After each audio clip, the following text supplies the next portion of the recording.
contest. On behalf of the student body, faculty, and administration of the academies of Rivercrest High School, we would like to welcome you to Fall Senior Night 2023.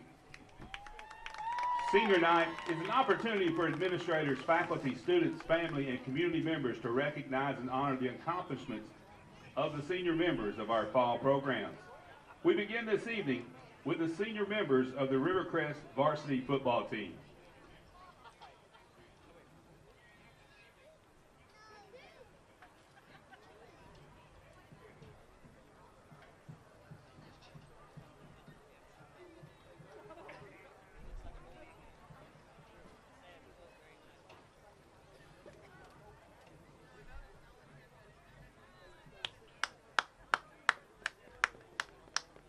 First up, number 63, Cruz Ayala. Cruz is the 18-year-old son of Cruz and Angelica Ayala. He played coach football in the 7th and 12th grades as an offensive and defensive lineman. He is escorted by his parents. Ladies and gentlemen, Cruz Ayala. Number 51, Jeb Brigance. Jeb is the 17-year-old son of Nikki Brigance and Matt Brigance. He played football 3 of the last 4 years as an offensive and defensive lineman, lettering the last 2 years. Jeb is also a 2-year member of the RHS varsity competitive cheer team. He is escorted by his parents. Ladies and gentlemen, Jeb Brigance. Next is number 52, Marcus Jack Clark. Jack is the 17-year-old son of Christy Clark and Marcus Clark. Jack's a senior seasoned football letterman playing defensive tackle. He is escorted by his mother. Ladies and gentlemen, Marcus Jack Clark. Number 10, Jackson Eflin. Jackson is the 18-year-old son of Jennifer Long and Bobby Eflin. He's played football since the 6th grade as a utility player over the years, lettering the last 2. He also lettered in RHS golf this year.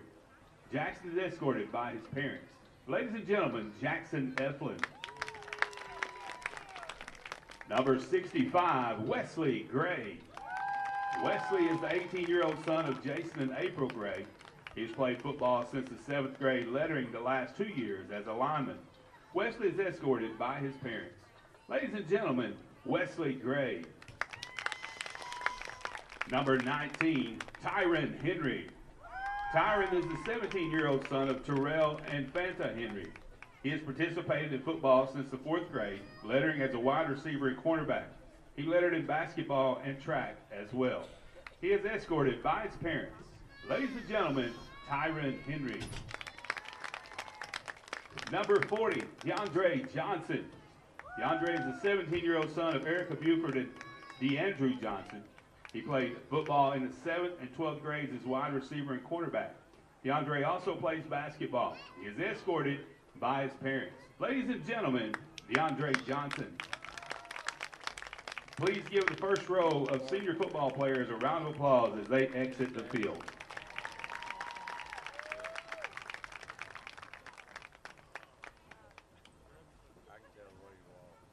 Next, we have number 58, Joshua Johnson. Josh is the 18-year-old son of James Johnson and the late Vicki Wynette Arnold. Josh has played football since the 7th grade and has lettered the last 3 years as a kicker. He is escorted by his father and his aunt, Bridget Arnold. Ladies and gentlemen, Josh Johnson. Number 5, Wyatt Lancaster. Wyatt is the 17-year-old son of Sean and Leslie Lancaster. He's played football since the 1st grade and lettered the last 3 years as a defensive end and linebacker. Wyatt broke the tackles in a single game record against Highland this year with 23 tackles. He is escorted by his parents. Ladies and gentlemen, Wyatt Lancaster. Number 50, Amarion Lofton. Amarion is the 18-year-old son of Larissa Lofton and Jerry Henry. He's played football since the 5th grade and lettered the last 3 years as an offensive and defensive lineman. He is escorted by his parents. Ladies and gentlemen, Amarion Lofton. Number 54, Ian McLean. Ian is the 17-year-old son of Matt and Erica McLean. He has played football since his freshman year and has lettered the last 3 as an offensive and defensive lineman. Ian has lettered since 9th grade in baseball as well. He is escorted by his parents. Ladies and gentlemen, Ian McLean. Number 12, Kevin Morris Jr. Kevin is the 18-year-old son of Kevin and Jenna Morris. He's played football 5 years, lettering the last 3 as cornerback and wide receiver. Kevin is also a 2-year member of the RHS varsity competitive cheer team, and he has lettered in baseball since the 9th grade. He is escorted by his parents. Ladies and gentlemen, Kevin Morris Jr. Number 33, Leland Newson. Leland is the 17-year-old son of Edna Newson and Claiborne Bass. He has played football since the 10th grade as a kicker and running back and has lettered the last 2 years. He is escorted by his mother. Ladies and gentlemen, Leland Newson. Number 71, Quinshon Perry. Quinn is the 18-year-old son of Bonnie Nichols and Chauncey Perry. Quinn has played football since the 7th grade and lettered the last 3 years as an offensive and defensive lineman. Quinn has also lettered in track the last 3 years. He is escorted by his mother. Ladies and gentlemen, Quinshon Perry. Please give this row of senior football players a round of applause as they exit the field.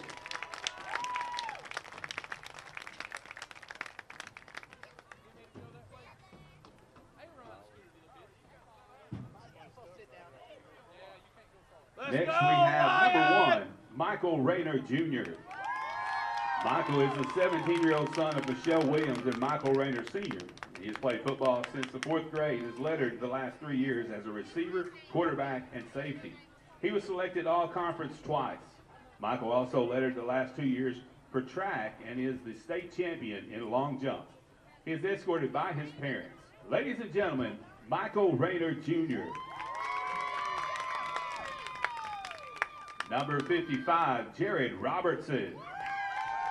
Jared is the 18-year-old son of Joe and Ellie Robertson. Jared has played football since the 4th grade, has lettered the last 3 years as a center and defensive tackle. He is a 2-year member of the RHS varsity competitive cheer team. He is escorted by his parents. Ladies and gentlemen, Jared Robertson. Number 3, Marcus Slayton. Marcus is the 17-year-old son of Rachel Turner and Antonio Slayton. Marcus has played football since the 1st grade and has lettered the last 3 years as a running back and linebacker. He was voted all-conference twice. Marcus lettered 2 years in track, and he's a member of the RHS varsity competitive cheer team. He is escorted by his parents. Ladies and gentlemen, Marcus Slayton. Number 14, Cardi Smith. Cardi is the 18-year-old son of J.S. and Amy Smith. Cardi has played football 5 of the last 6 years, lettering twice as a receiver, defensive end, and linebacker. Cardi has also lettered in baseball 3 times since the 9th grade. He is escorted this evening by his parents. Ladies and gentlemen, Cardi Smith. Number 2, Kobe Turner. Kobe is the 17-year-old son of Regina Turner and Cedric Brown. Kobe has played football since Pee Wee League as a running back and linebacker. He was voted all-conference twice and lettered the last 3 years. Kobe has lettered in track the last 3 years as well. He is escorted by his parents. Ladies and gentlemen, Kobe Turner.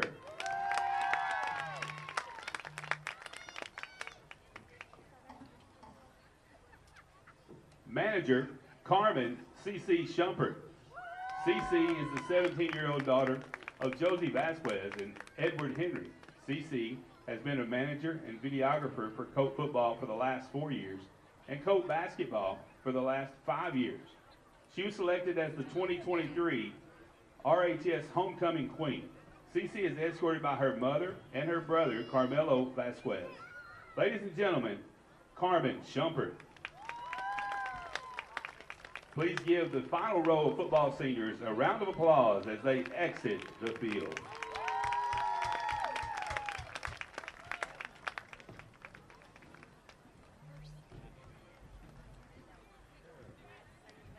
Next, we present the senior members of the Rivercrest varsity cheer team.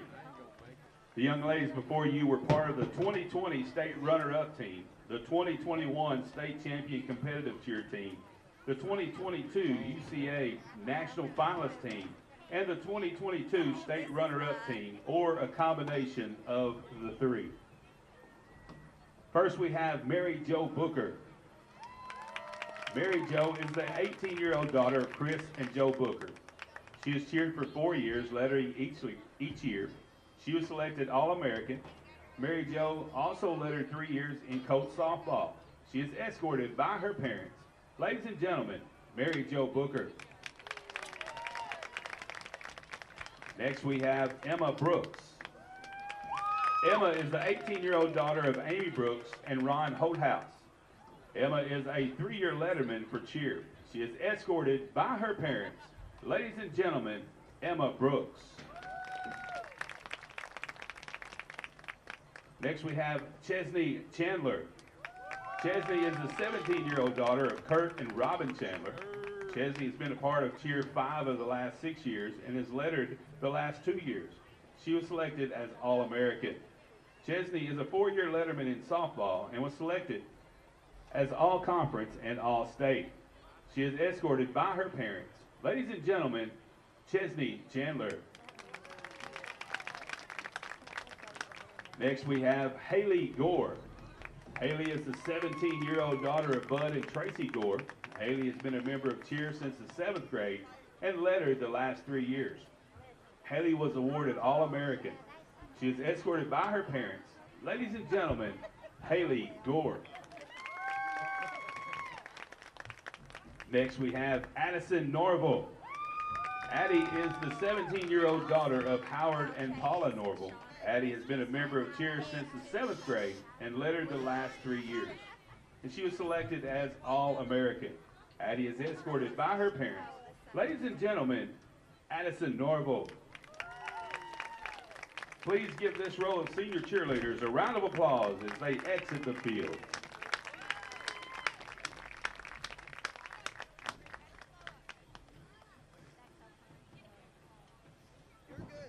Next we have Raven Powell. Raven is the 17-year-old daughter of Ashley Harrington and Darren Powell.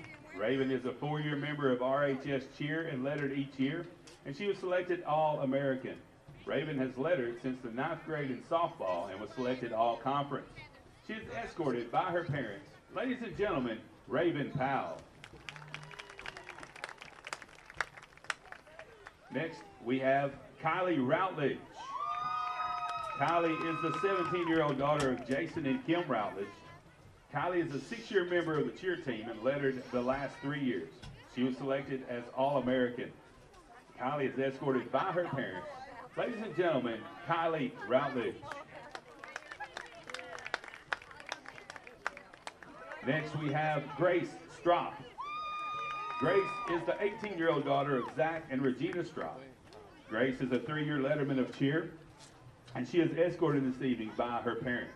Ladies and gentlemen, Grace Strop.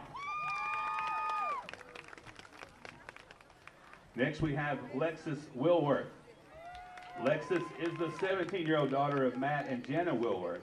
Lexus is a 2-year member and letterman of cheer. She was selected as All-American. She is escorted by her parents. Ladies and gentlemen, Lexus Wilworth.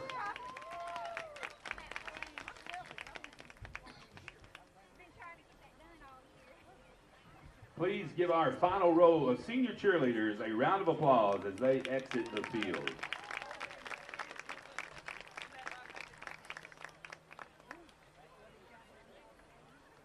Next, we present the senior members of the multi-award winning and 2023 4A state champion Rivercrest Marching Band.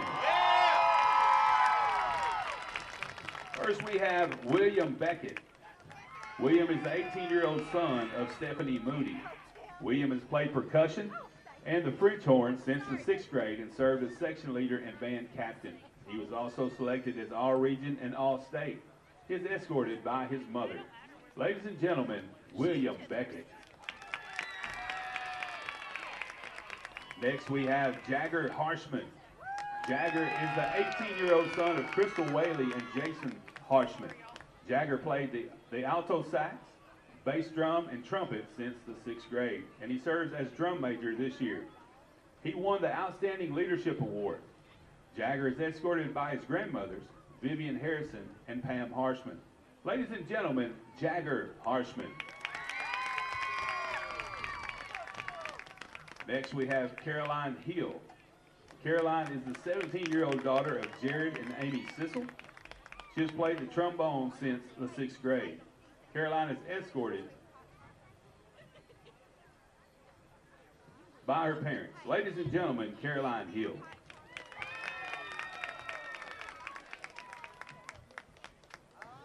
Next we have James Simpson. James is the 17-year-old son of Teresa Simpson. James has played the bass drum and the vibraphone at RHS since the 9th grade. He has won the Most Improved and Outstanding Leadership Awards. James is escorted by Teresa Simpson and Chris Tompkins. Ladies and gentlemen, James Simpson. Next we have Omar Valenzuela. Omar is the 17-year-old son of Maria Marquez and Omar Valenzuela. He has played the alto and tenor saxophone the last 6 years. Omar is escorted by Lainey Gardner. Ladies and gentlemen, Omar Valenzuela. Next we have Elijah Wynn. Elijah is the 17-year-old son of Matt and Shannon Wynn. He has played percussion since the 6th grade. He has made the All-Region, Jazz All-Region, and All-State band. Elijah is escorted by his parents. Ladies and gentlemen, Elijah Wynn. Please give our 2023 4A state champion senior band members a round of applause as they exit the field.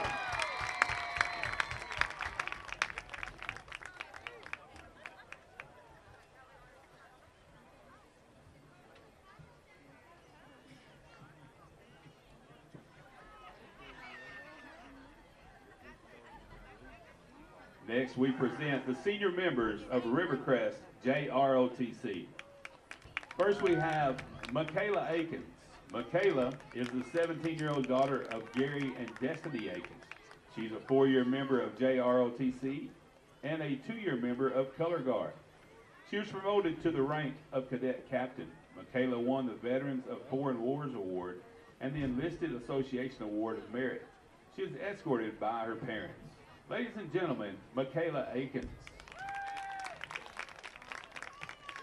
Next we have Winter Harris. Winter is the 17-year-old daughter of Rosalind Harris.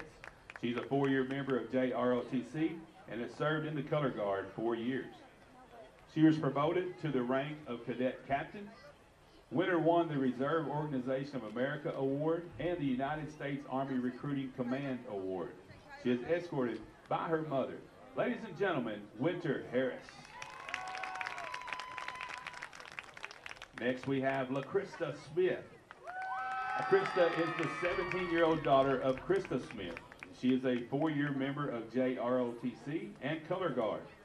LaCrista is also a 7-year member of the RHS State Champion Band playing the clarinet. She is escorted by her mother and Patrice Johnson. Ladies and gentlemen, LaCrista Smith. Lastly, we present the senior members of Rivercrest Golf. First, we have Eli Ezekiel. Eli is the 17-year-old son of Stephanie Ezekiel. He's a 4-year letterman of RHS Golf. He is escorted by his mother. Ladies and gentlemen, Eli Ezekiel. Next, we have Connor Vaughn. Connor is the son of Matthew and Meredith Elder. He's a 3-year letterman of RHS Golf and was selected all-conference. Connor is also a 4-year letterman of RHS Baseball, and he was selected all-state. He is escorted by his parents. Ladies and gentlemen, Connor Vaughn. Next we have Hayden Walker. Hayden is the 17-year-old son of Billy Walker. He is a 2-year letterman of RHS Golf, and he's a 4-year letterman of RHS Baseball. Hayden is escorted by his father. Ladies and gentlemen, Hayden Walker. Please give our members of JROTC and golf a round of applause as they exit the field. An astonishing 47% of the senior class of 2024 was honored here this evening. The Rivercrest School District would like to thank everyone that helped make this evening possible. Our student athletes, parents, grandparents, coaches, teachers, administrators, our announcer, all deserve a round of applause. Special thanks as well to Danny and Christy Graham for their technological and t-shirt assistance, and our SROs for organizing our parking and security. Thank you everyone for coming out this evening and enjoy the football game. We also want to thank Coach Rainwater who put all this stuff together, so give him a round of applause.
Good evening and welcome to Rivercrest football tonight here from Cortez Kennedy Field here in Wilson, Arkansas, out by the interstate. Exit 41, as Ronnie Dye says. He's over on the PA system tonight, so you got me and Dan, and we're going to do a best we can to bring you this big, big game. Put on your seatbelt and sit back because it's going to be a big one. This is for the conference championship as we take on the Blytheville Chickasaws.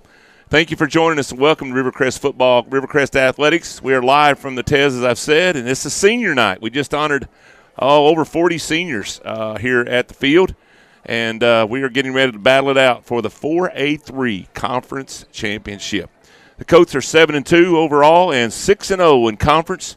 Come in with a clean record, undefeated, after throttling Truman last week 49-14. And then running back Kobe Turner is coming off a big game, having rushed for 191 yards on 4 touchdowns. That's pretty big, but then you say it was only on 9 carries, and that's unbelievable what a game he had. If you could get more efficiency than that, I'd like to see it. Turner's run for 764 yards this season, 12 TDs, and is averaging 13.4 yards per carry every time he touches the ball. Michael Rayner is number 1 in so many categories, and he's climbing up the charts in others every game. He's second in the state in scoring.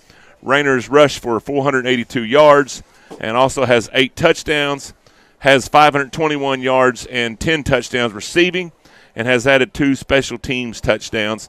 Pretty much all-purpose, whatever you need, Michael Rayner can provide it.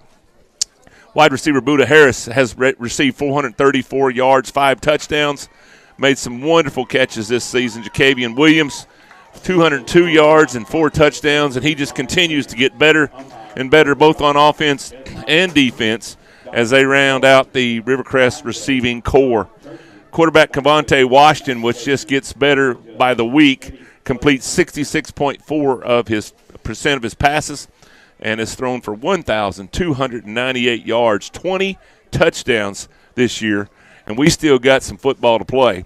On defense, the Colts are led by defensive end Wyatt Lancaster, 105 tackles, 19 tackles for loss, 7.5 sacks, and he will be looking to become the single-season all-time tackle leader tonight. He needs 4 tackles, so y'all count him with us as we go.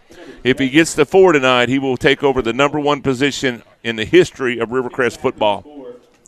Jaden Young and Marcus Slayton have 53 and 52 tackles respectively. And I tell you also, Kylan Sanders is climbing the charts with a bullet. He has been playing better and better and had some huge plays last week at the Truman game. Blytheville comes in sitting at 6-3. They've had a really, really good season. They lost their first conference game last week. They were upset by the Pocahontas Redskins 30-18. They are 5-1 in conference. The Chickasaws have relied on a 4-headed monster in the run game, complete with big plays through the air for offensive success. They're going to be running back strong. Running back Tim Brown, he's got 626 yards, 4 touchdowns. He will wear number 2 and then be looking for, once I find my spot here, be looking for John Tavius, the quarterback. Johnson, 487 yards, 6 touchdowns. He'll be number 4. And then running back Ingram Battles, 394 yards, 4 touchdowns, and he will wear jersey number 22. So those are the guys you want to look for. Then one more, there's a sophomore that has just really been toting the mail for him this year, running back Courtney Rogers, 379 yards, 10 touchdowns, and they all lead the running attack. Courtney wears number 24 for the Chickasaws. And then wide receiver Tyron Walker, he's got a big number 1 on his back, has caught 18 passes for 6 touchdowns, 376 yards receiving. The Colts lead the all-time series 5-1-1. You would think we'd played each other more, but only being 25 miles up the road, but we've only played them 7 times. And we are 2-0-1 at home versus Blytheville. We did win that game last year. I think it was 49-20, I believe. I think that's right. And we're set for a huge conference showdown. It's Rivercrest Colts versus the Blytheville Chickasaws up next right here on Rivercrest Athletics. Be sure to subscribe to our channel and hit that notification bell if you will. And every time we go live, you're going to be notified so you don't miss a moment of Rivercrest football. Good to see old Danny Graham here with me tonight over on the other side, our stat magician and stat man extraordinaire. And me and him's going to hold down the fort tonight as Coach Dye has the the big mic tonight, man. He got the promotion up to do press box mic tonight, so you'll hear him on the background here. But Danny, welcome aboard, dude. And let's have a good game, man. I'm ready. Man, I hope so. This is a huge matchup, and man, looking forward to the night. Blytheville's a dangerous team. Yep. A lot of athletes all over the field, and talked to Coach Fleming earlier in the week, and he said, man, they got 5 or 6 guys that can take it to the house on any given play, and so we're going to have to really lean on that defense that's been much improved for the Colts over the last several games, and I think we've talked about it before. A whole lot of it was just getting everybody healthy. Yeah, that was huge, and man, they have showed out last few weeks, and that points per game on the defensive side keeps dropping, and that's a good thing to see. It's down around 20 now, under 20. Yeah, and so that is really good. Yeah, we did win the toss and elected to receive, so we'll start out on offense tonight. Hopefully we can get it going. You know, we had a few games in a row where we saw a slow start at Highland and Gosnell. Yep. But last week it was on turbo, Todd. We scored early, we scored often, and it was fun, and it did my heart well. I don't mind at all getting like a 3-touchdown lead and just kind of putting it on cruise control, and that's what we were able to do last week. And Truman just they didn't play terrible. We just played really, really good, and man, it gives you a real good feeling here. When we will start, man, next week playoffs to start, and that's crazy. Wow, it's been just a lightning bolt season, and I just think we can make a really good run if everybody stays healthy and we keep our eye on the prize. You know, I said that everybody's back healthy. I did notice that Kevin Morris was still in street clothes at the coin toss. So, yeah. We still, I don't know if we've played a game all year besides the very first game where we've had everybody with healthy. Everybody healthy, yeah. And it's just been a weird year. Yeah. Even the first game, we had guys kind of limping yet, kind of getting well. Marcus was still getting well, and so if we ever get everybody well, look out, and we'll see what happens here. We're going to be watching some other games tonight. I think if we win, of course, we'll have the number 1 seed going to the playoffs. We'll be at home next week, and I know we're kind of getting the cart before the horse, but it's fun to talk about. And then we're going to get into the game, and we're going to have to focus at the task at hand. But what's some of the options we may play next week, Dan, if things go good for the Colts tonight? If things go good, if we win this game tonight, we will be the number 1 seed, like you said, and we will play the winner of Mena and Waldron. And the winner, they play tonight, and the winner of that game will be the 5 seed out of the 4A7 conference. That's the same conference that has Ashdown, Nashville, Arkadelphia, Malvern. Yep. And so that's a tough conference, but it would be a good draw. If you happen to lose tonight, you're looking at playing Ashdown in the first round. Kind of a crazy thing I didn't even pay attention to. Pocahontas and Highland are tied for 3rd in the conference with a 4-2 mark. If we do come out on top tonight and Blytheville loses and Pocahontas wins tonight, Pocahontas jumps all the way up to the 2 seed. Wow. And would knock Blytheville down to the 3 seed because it always goes to head-to-head matchups. Yeah. So there's some interesting things to watch tonight. Sure is, man. But now we turn our focus to this game, winning the conference. Undefeated conference champs is what we're looking for here in about 2.5 hours. The Colts have taken the field, and they're all red uniforms, red shirts, red pants, white numbers, and the great red hat with the wide horseshoe, man. That's a tradition right there that makes you just get cold chills on Friday night, especially this time of year. We're into November on the calendar, and you know what that means. It's time to tee it up. I think Dan told me this week we're on our 13th year in a row in the state playoffs. I know back in the 80s, 90s, we had a 22-year streak where we made the playoffs for 22 straight years. So there is a lot of tradition here at Rivercrest High School, Rivercrest football. And tonight we get to play our friends up the road, 25 miles up 55 Highway, the Blytheville Chickasaws, which with their new head coach this year, his name is Jet Howard, and he has turned this program around. Blytheville had a great basketball run last year. And now we see football doing the same thing, and, man, we're excited for them to have success. And We just hope they don't have a whole lot of success tonight. That's right. They can go back to having more success next week, okay? Jed Howard, it was good to see Blytheville School District do the right thing, take the interim tag off of him. He's done a great job trying to do things the right way. And I think the future's bright at Blytheville with Coach Howard at the helm. Yeah, he's doing things the right way, and you can tell he is going to be worth everything that they're doing for him there, and he's doing a great job with these kids. Well, man, ease back there in your seat. I hope you got a big pizza or some chili dogs or a steak and potato, whatever you got there, and maybe a bologna sandwich. That's all right, because you don't want to get a lot on your stomach because it may be nerve-wracking for a while. But we're about to kick this thing off, and we're going to have a battle for Rivercrest and Blytheville for the conference championship right here at Cortez Kennedy Field. Here we go. It's good to be in the press box, Todd. I had to go up there and run the camera during the senior night because Bubba Walker was on the field walking Hayden, and it got a little chilly up there, so I was glad to trade spots with him again. But he does a great job. Yes. That's not an easy thing, and I don't do it near as well as he does, so we appreciate everything he does. Yeah, I told him he could go down there and look pretty for a while with his son on senior night, and then he had to go right back to work. So his mama was here tonight, got to look at him on the field, and then we took her to where it's warm, and so he'll be bringing pictures to her on the TV tonight. So here we go.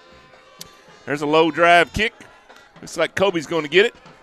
Kobe Turner comes around here. He's going to get around the edge, and he's going to have a nice kickoff return right here up to the 45-yard line, and that's a good run and a good spot for the Rivercrest Colts to take over in business at the 45-yard line there. It's going to be a return of 24 yards for Kobe Turner. That was a great return. A nice return by Kobe. He looked around and found his hole, and when he hit it, he was gone, and that man just continues to improve. I just amazed what he does, over 13 yards per every carry. Every time he touches the ball, you don't see that very often. Here we go, first play from scrimmage. Going to be a direct snap to Kobe. He's picking his way through, and they're going to get him for a loss right there. That's one of those that if it's not there right away, you just got to put your foot in the ground, get upfield, get what you can. Yeah. Too much athleticism on that Blytheville defense to string it that far outside. Yeah, they strung that out real nice. Chris Hatcher was back there for the tackle for loss, and they're having a little talk there on the field. Yeah, there's a flag down on the field. We'll see what's going on here.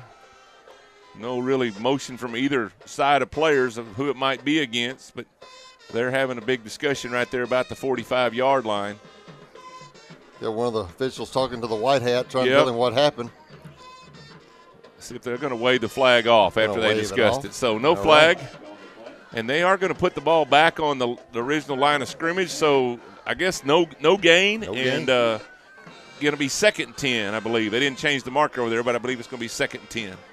There's the snap. Here's a pass coming up. Cavian's looking. Just off the arm there. Try to get him a little space, and then he only had one arm to try to catch the ball, and it fell incomplete. It's going to bring up 3rd and 10 on this first set of plays for the Rivercrest Colts. And our game is just underway. 11:35 left here in the first quarter. We have just got going here for the conference championship in 3-4A. Good job by the corner, Eugene Williams, staying with Jacavion Williams right there. Williams on Williams matchup out here on the edge. Yeah, they're ready to go again. He's right up there on him. He's not giving him any cushion at all. Good thing is, if you can get some space off the ball, you're running free. Yep. Look for Michael Rayner right here. There's Michael wide open right there running in front if he can get it to him. Threw it right to him. There's a pickoff. At the 45 by Ingram Battles. And so Ingram Battles going to have a interception. Cavante's still on the ground. He was shaken up on the play. Michael Rayner came up behind Battles and tackled him down. But Cavante's got the wind knocked out of him or something, it looks like, as coaches attend to him. They're going to call an injury timeout. And we're going to see he's up on his knees now, but he's still shaking up pretty good. It's one of those things, Ty, when you're used to making a lot of big plays and making explosive plays, it's hard to get in your head just to go ahead and take your losses, go ahead and punt it.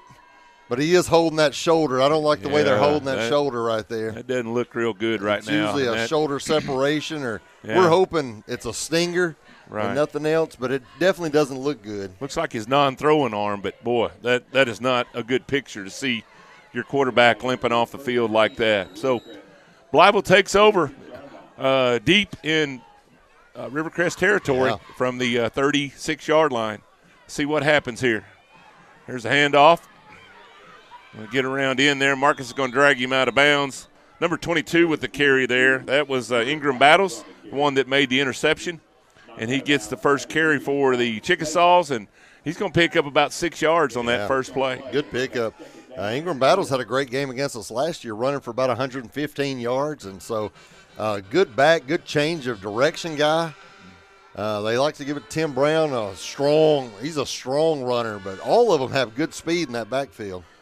Very talented, very athletic.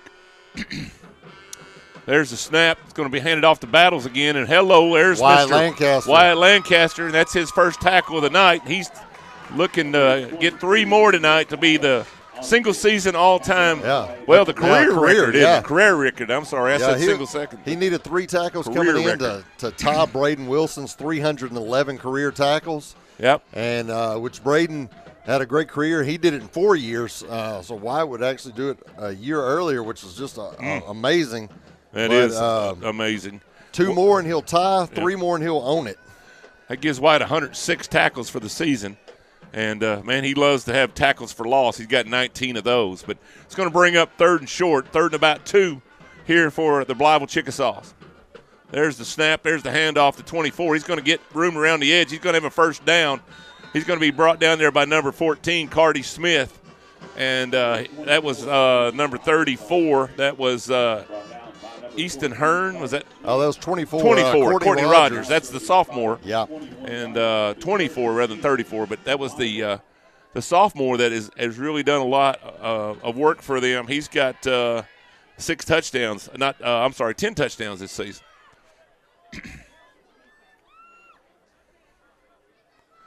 There's the snap. There's the handoff again. There's going to be a tackle for loss. Oh, he got away. He got away. He got away, and he might score. He had all kinds of room. The defense kind of gave up on it when we had him in the backfield, and he scores. Courtney Rogers from 21 yards out. What should have been a 3-4 yard loss turns into a touchdown, and Blytheville takes advantage of that interception, and that was the one thing that I worried about tonight is taking care of the football, and it's already risen up to bite us, and we're going to see a deficit on the scoreboard for the Rivercrest Colts right off the bat. It's 6-0. Blytheville Chickasaws as they score on a busted play there by the defense. That hurts. They're going to go for 2. Yeah, had him for about a 5-yard loss, and the defense just kind of gave up thinking he was going to be down. But there's a whistle to stop the play. This is one of those teams that, hey, you got to keep playing until the whistle blows because there was a chance for about 5 of us to make that tackle, and we just stood there and hope the first man would do it. So yeah, we got to have a whole lot of helmets on the ball, and we got to all gang tackle, and we got to get them down where they need to be because one guy might not bring them down, and when these guys get a hold, they're going to take a mile. I don't know what that was. They blew the whistle, kind of stopped it, but no penalty. It didn't look like a timeout or anything. Not sure what was happening. Maybe everything wasn't set yet.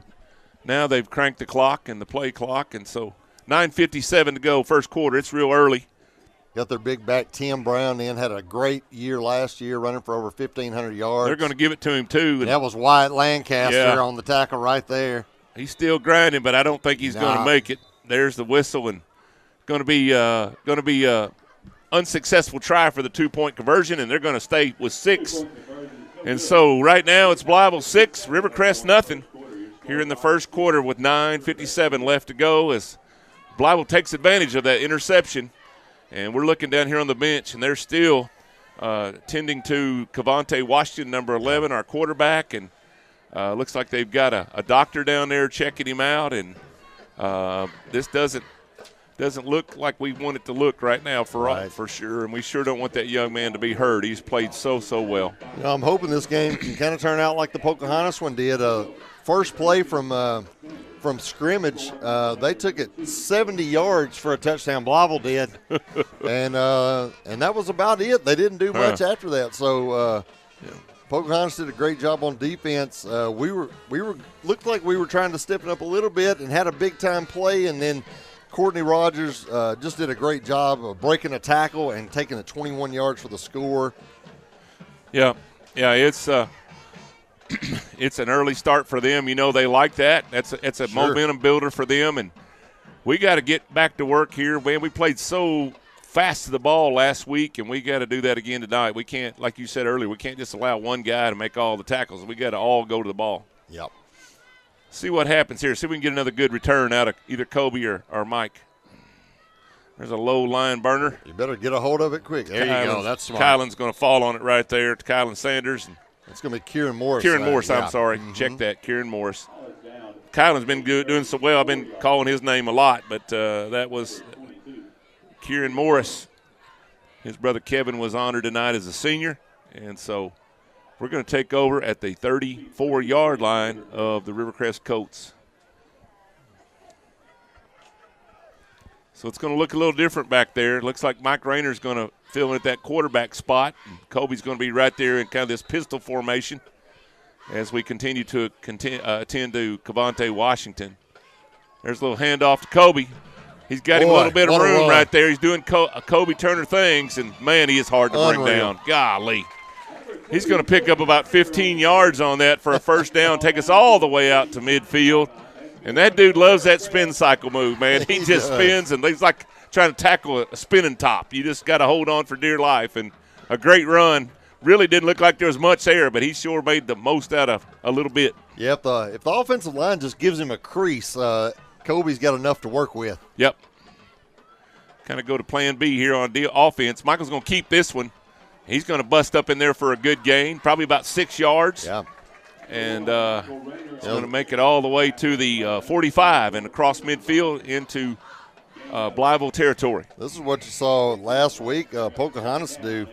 DJ Coffey, their quarterback, he ran 49 times in that game for 300 yards.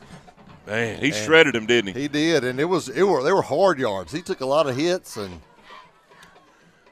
300 yards. He lost his shoe. Yeah, he come out of his shoe. There's guys flying at him everywhere.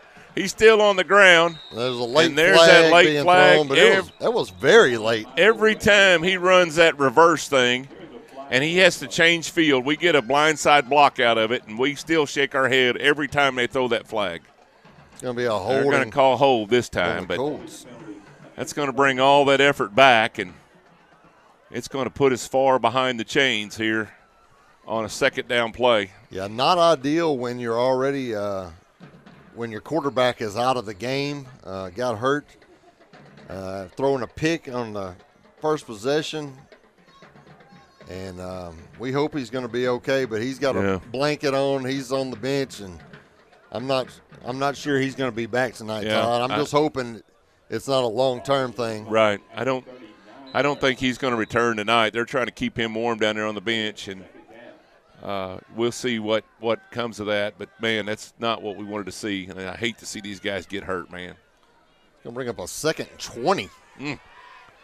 Here comes Skippity-Doo. Wow. That dude skips through the line, man, like I've never seen. He just skips, and he glides. He's like one place 1 minute, another place 5 yards up the field next. Great pickup by Kobe Turner. Gets a big chunk of it. That's what you got to do. Got 14 yards of the 20 there, so really not in a bad spot, especially being on our side of the field. Going to bring up 3rd and 6 here with 8:25 in the first quarter. We're down 6-0, 8:25 in the first quarter. Not a bad try. Tried to get him to jump off sides, get a free 5. And credit Blytheville for not jumping. Good discipline there by the Blytheville defense. There's a snap. There's a handoff.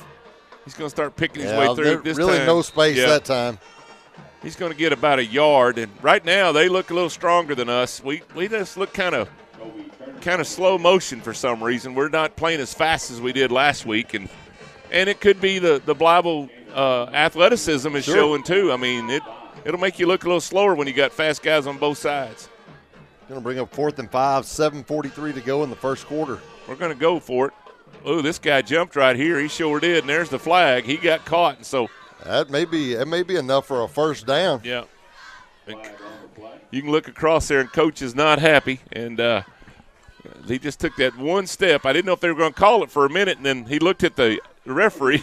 I think if he might not have looked at the official, he might not get caught. But when he did, the official threw the flag. And so we're going to get 5 yards out of that. And we're going to be able to be still about, what, going to be a half yard short?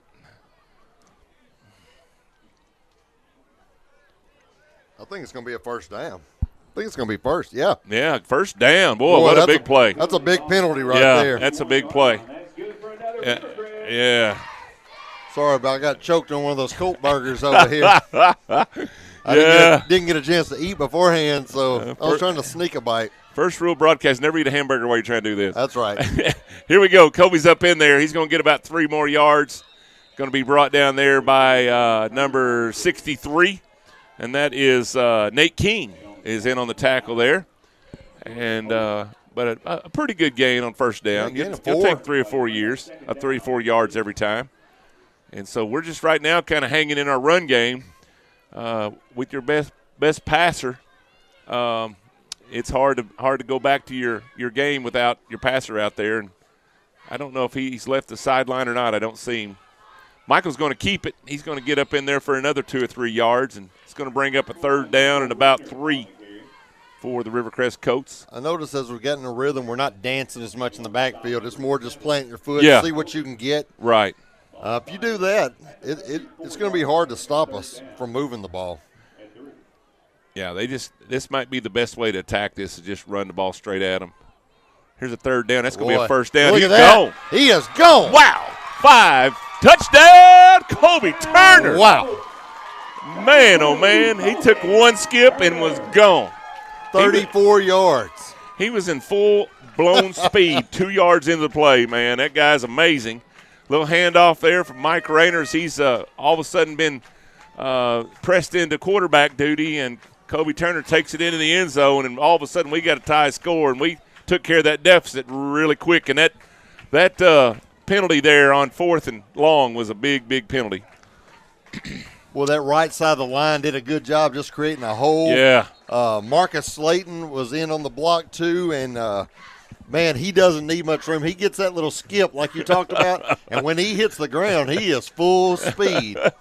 Well, they've blown the play dead again, and then they started counting players, and I'm not sure if he might have seen, like he thought he'd seen 12 players on the field, but well, it may be a uniform thing. I saw earlier. Oh, okay. They had Wyatt come out, and Cardi went in, and they ran right to that spot. Okay. So they may be looking for certain things. This is the same crew that was at Highland that was really paying attention to all the – get through there, baby. That's good. That is good. That puts us in the lead, 7-6. Rivercrest Colts back where they belong, on top after a great run by Kobe Turner. But, yeah, they told him, and we found out after that game that they told him in the captain's meeting at midfield before the game. Yep. They said, we want your knee pads in, and we want your mouthpieces in your mouth, not hanging off your helmet. And it's a safety thing. Yeah, that's where they should be. These guys have got a long life to live, and you don't want them living it without their teeth, you know. So I know Mom and Dad don't want to pay the dentist bill. So this is just a safety thing. So you go out there and you don't have your mouthpiece in, or you don't have your knee pads pulled down over your knees, they're going to give you the thumb, and you're going to have to go to the sideline and get that corrected before you can come back in. So you see some guys out there right now pulling their pads down, pulling their pants down. To get them knees down. Yeah, they've got into this kind of a short-looking thing here in football last few years. Well, if you watch college football and watch the pros, a lot of the skill players don't even have pads over their knees anymore. No. It's all about mobility. Yeah, they've got that kind of long shorts on, and they don't even have the pants over your knees anymore. And so I guess they're trying to make sure that don't kind of get away in high school sports yet, so they don't get hurt. But that's why you're going to see some of these guys get the ride over to the sideline. Here we go, kickoff. Oh, and he's going to stop us. Somebody else still don't have their chin strap in or something. There's another stop. I just don't understand. I don't understand if they've told them not to do that, then they need to do it. Well, they don't need to do it. To clarify, too, it was Leland Newsom that hasn't been kicking extra points, but he punched one through, and then Naeem Rayner is kicking off right here. So yeah, well, there's another. What is going on? He's throw a flag now. It's usually going to be an It's either offside. offsides. There's really no need to be that far offsides. You can let the kicker pass you. Yeah. You have to wait behind the line wherever the ball is going to be kicked. You have to be behind the line until the ball is kicked, and then you can go. If you get out in front of the kick, then you're going to be whistled for offsides. But it is one of those things when you're not used to the guy kicking off.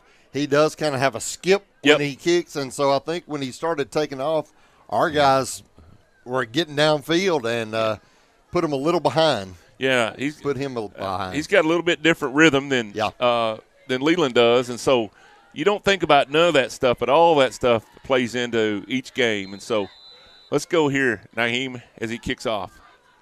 There's a good kick, man. Pretty good foot there. They're going to take it about the 22. Yep. Oh, wow. right up the middle, and he gets met with a big old crunch. Michael Rayner. Who was that cut? And was that Kylan Sanders. Yeah. Big old hit right there. But they're going to have good field position. They're going to have the ball about the 44-yard line of the Blytheville Chickasaws, and they'll take over there as they are down 7-6 right now. Blytheville is to the Colts, and it's 6:16 left in the first quarter, 6:16.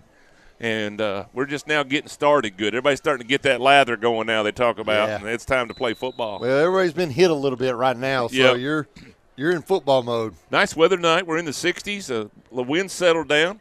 Flag's not blowing much, and so here we go.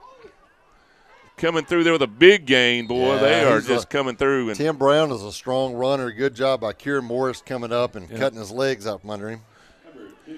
He's going to gain about 9 yards on that first down play, and so that's going to bring up second and real short, and a big hole there. So we're going to have to find those holes and plug them up. Defense has played really well last few weeks, and they've been giving up 14 or less last 3 weeks. So we need to get in that mode. Only averaging giving up 14 in conference. Yes, that is correct. There it is. Wyatt Lancaster got a hold of those legs and lift him up. It is hard to run when you don't have your legs. I think he's going to be. Wyatt Lancaster has now tied the all-time tackles mark. He is one away from owning that record. Well, he sets a top with Braden Wilson right now, and one more tackle will put him over the top for the most tackles in a career by a Rivercrest Colt. That's pretty amazing. A lot of great players have come through over the years, and just to be up there amongst those just shows you what kind of career you've had. Yeah, I think they're going. Me and his dad were talking today. We'd love to see his fourth tackle be a quarterback sack, but I don't know if they're going to try to throw the ball much or not. No, third and short, inches, and he's going to pick it up. Yeah, just powered right over. I see old Quinshawn Perry out there. It's going to be Quinshawn and Jeb Gantz. Jeb Gantz. Was Jeb back? Was he out last week? He played a little bit, but not much. Jeb's back. He's had a really good senior year. He's done really well, and so it's good to see him back in there. And, again, we keep kind of beating that dead horse to death, but this thing being well is huge, and we're yet to see everybody well, and now we've lost Cavante tonight in an early injury, and he's probably not going to be back the way it looked to me. All right, first down and 10 for the Blytheville Chickasaws at the 43-yard line. He's going to roll out. Here's their first pass. He's got some pressure. Just over his head, and it's going to be incomplete. Jaden Young was there on the coverage, and it kind of went over both their heads and fell short in behind them, and so bring up second and 10 on their first attempt at a pass. Boy, I got excited. There were a lot of red jerseys around where that ball was going. Yes, sir. When I looked down there, I said, we might get one of these. And but it just kind of fell in a little bit of patch of green that really nobody was there, and it's hard to believe that because there was a bunch of red jerseys. I told Jaden's dad I thought Jaden might get him one tonight, and he was in coverage. He was pretty close right there. Yep. He just kind of threw it kind of tall. Yep. Second and 10.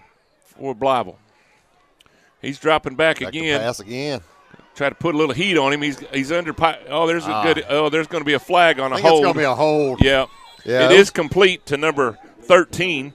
That is Jameer Guyton, and he's ridden out of bounds there. But I think we're going to bring that back, and it's going to be second and long. It looked like they really loved Marcus Slayton because they were hugging him in the backfield. They're getting an autograph. When we've heard about you, number 3, we want your autograph. Yeah. But that was a pretty easy call right there. It was out where everybody could see it. Yeah, there's holding call from the main man. When the man in the white hat says it, you can mark it down. And That's right. He says it's holding, so we're going to go back 10 yards right here, and it's going to be second and about 20. Somewhere along in there, maybe just shy of that. He's still walking, about 19, 18 maybe. No, it's about 20, isn't it, Dan? Yeah, 20. It's going to be second and 20. It's going to take them back across midfield, back into their end of the field, and so that's a big call right there. Those kind of calls right there will usually thwart a drive, we hope. And they got some speed at receiver. You just got to make sure nobody gets behind you. Yeah, you got to look for a pass right here. They've been trying to pass it. We got pressure on the Colin quarterback. Sanders is bearing down. There's going to be an interception there. Kieran Morris with the interception. Just run it and hold on to the ball, my brother. He's got an open field down here. Now we've got a penalty. There's another flag. There's laundry everywhere. Man, I tell you, he's going to the end zone, though. 5-10 touchdown. Wow. Number 22, Kieran Morris on the interception. What an interception. And then we're going to have to sort out all this laundry. It's worse than Monday out there. It's laundry day. Look like my college dorm room. Got laundry everywhere. If you got a flag, throw it. That's what they were doing. And so we're going to find out. First of all, we got holding on us. Oh, man, the Colts are going to get called for holding. I don't know if that was after the interception. Oh, yeah, it was no it? flags went down until we actually intercepted back at the 21-yard line. So, wow. He still got a great return out of it anyway. But so they're going to mark it off from the 48-yard line of the Blytheville Chickasaws. So it's going to go back to the 42. Yep. And it's going to be our football on offense. It's going to be 1st and 10. For the Rivercrest Colts after that great interception by Kieran Morris. That's probably the 8th game out of 10 where we've had a touchdown taken off the board, and it's just happened so many times this year. It's been a nightmare type thing. Every time we get a touchdown, it seems like it's coming back. Wow. He's looking for an inch. Yeah, man. Look at him. He's got room. He's got room. He is hard to tackle. He looked like he was running while his feet was in the air. Now you said a while ago that you got to have your feet to run. I'm not sure he does. Yeah, he was just floating, man. Oh, man, wow. That's crazy. That was a 13-yard pickup. I'm glad he's on our team, Todd. I'm telling you.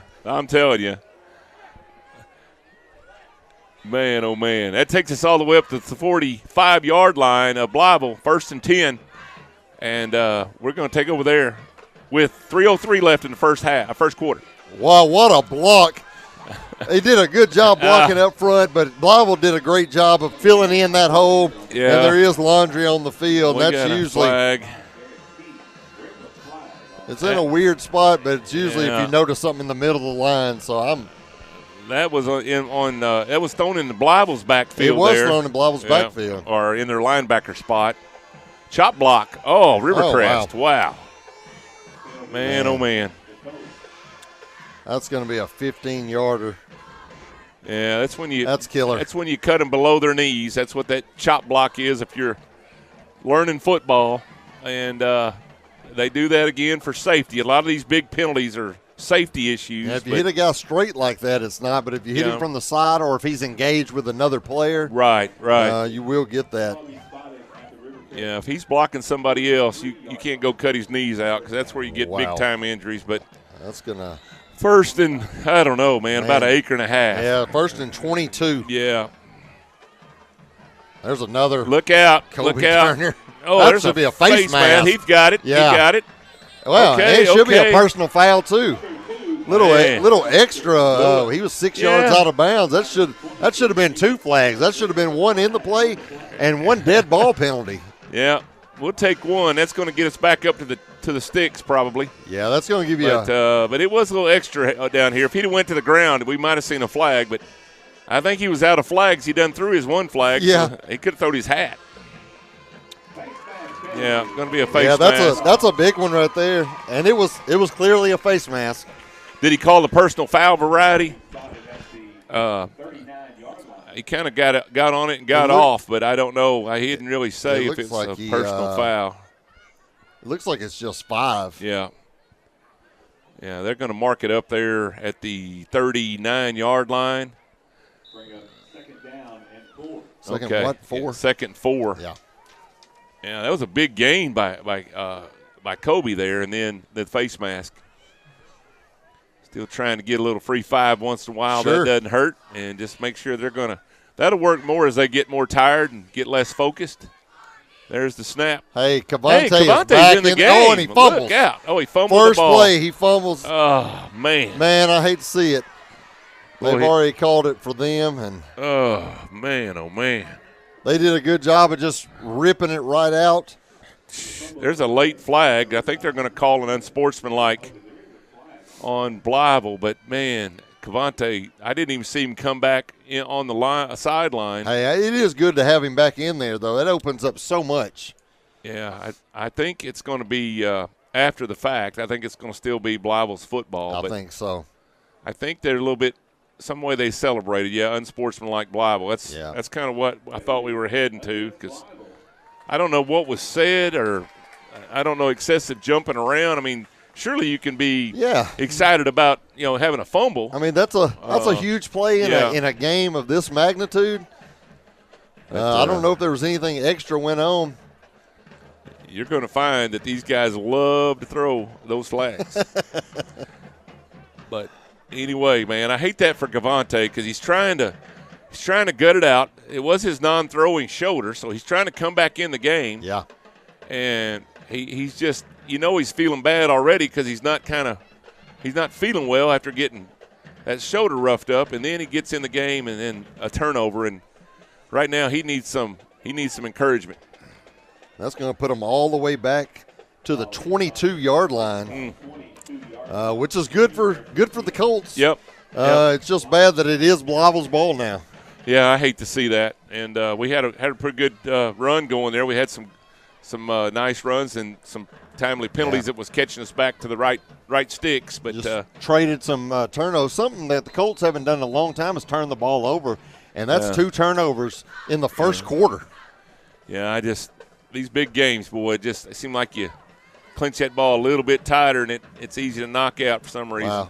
Colin Sanders is right there. I can't tell who else is in on that tackle. Jeb rolling off. And big man. Yep. Andrew Lomack. It's going to bring up about a 2nd and 7 for Blytheville on their end of the field. They're going to have the ball on about the 27-yard line. And after that big penalty, unsportsmanlike, it really sent them back. They're going to mark them up for a gain of 5. It's going to bring up a 2nd and 5 or a 5.5. Yep. Or so. It was actually a good run. Clock still running, 1:43 left in the first quarter. As you can see there on your screen, it's 7-6 Colts in the lead right now, but Blytheville just picked up a fumble, and they are in possession of the football. That's 2 turnovers for the Colts, and that was the one bugaboo I worried about today, is not turn the ball over. That can make a difference in these big games. He cuts back. That's number 22. He's got room. Man, he's got a whole lot of room, and, man, that dude is fast. That's Battles, isn't it, number 22? Yep. Ingram Battles takes the ball all the way up to the 47-yard line, 48-yard line of the Colts, and that's going to be a 1st and 10 for the Blytheville team. And, man, what a run. That dude is fast. There is a flag down. I'm not sure what the call is going to be. It's going to be holding on Blytheville. Oh, it's going to be called back. I don't know, man. We're just not having a very clean game right here. Yeah. And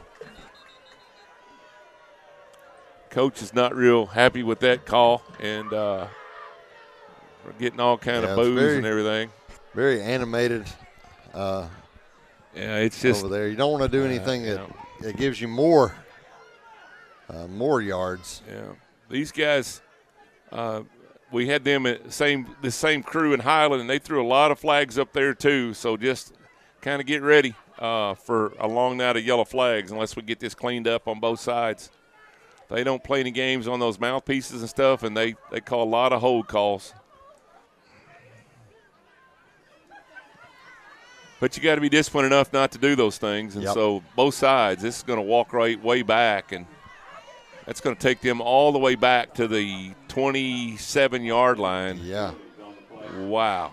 I'm not sure they threw the flag about the 50. Yeah. I thought it should have been brought back to about the 40, but this thing came all the way back to the 27, and we're back to where they were. So yeah, it looked like the hold was called on his run, on Battles' run. Yeah. Not there at the line of scrimmage. Yeah. Because it was way down the field here. And we saw this happen in Highland where we broke along when they called said that we interfered with them running down the sideline, and when nobody touched them, and it was a strange play, and that was an odd one.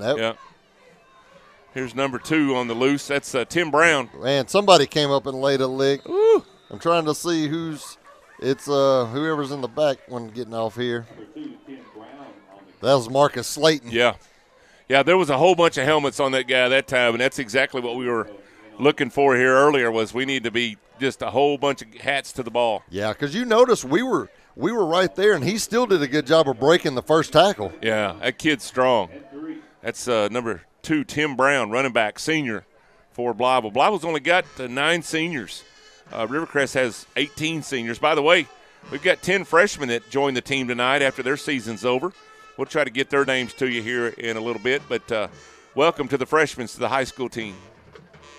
Man, he cuts back and Good falls. job, just trips. Yep.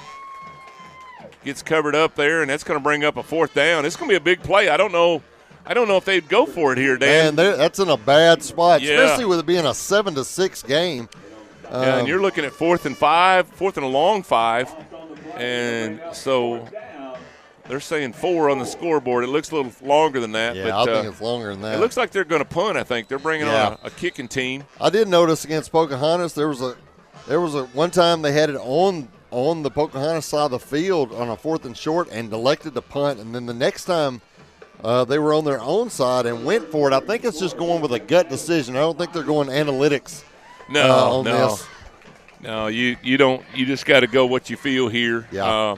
There's a lot of ball to play, so if it don't work out, it's you got more shots. It's not like it's 4th quarter or anything. That's right. And so they're going to call a timeout. Looks like it hasn't really marked who called the timeout here. Well, the clock ran out. They let the clock run out, and it's the end of the first quarter. Yep. I thought we had called a timeout there, but we have ran out the first quarter.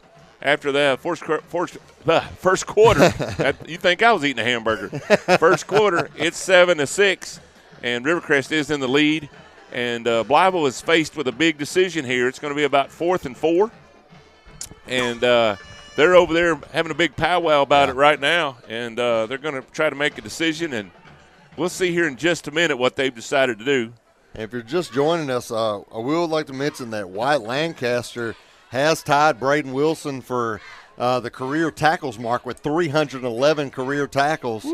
So one more, and he will own it outright. And you got to think with this game, barring any kind of injury, with this game, knowing you got at least one more, I bet that's a safe bet. Yeah, I think we're going to have a new leader for the night's over. Yeah, I'm going to go out on a limb there, but I think we're going to have a new leader, especially as much as they run the ball. But they are trying to run away from number 5, that's for sure. That's a short limb. You didn't have to go very far.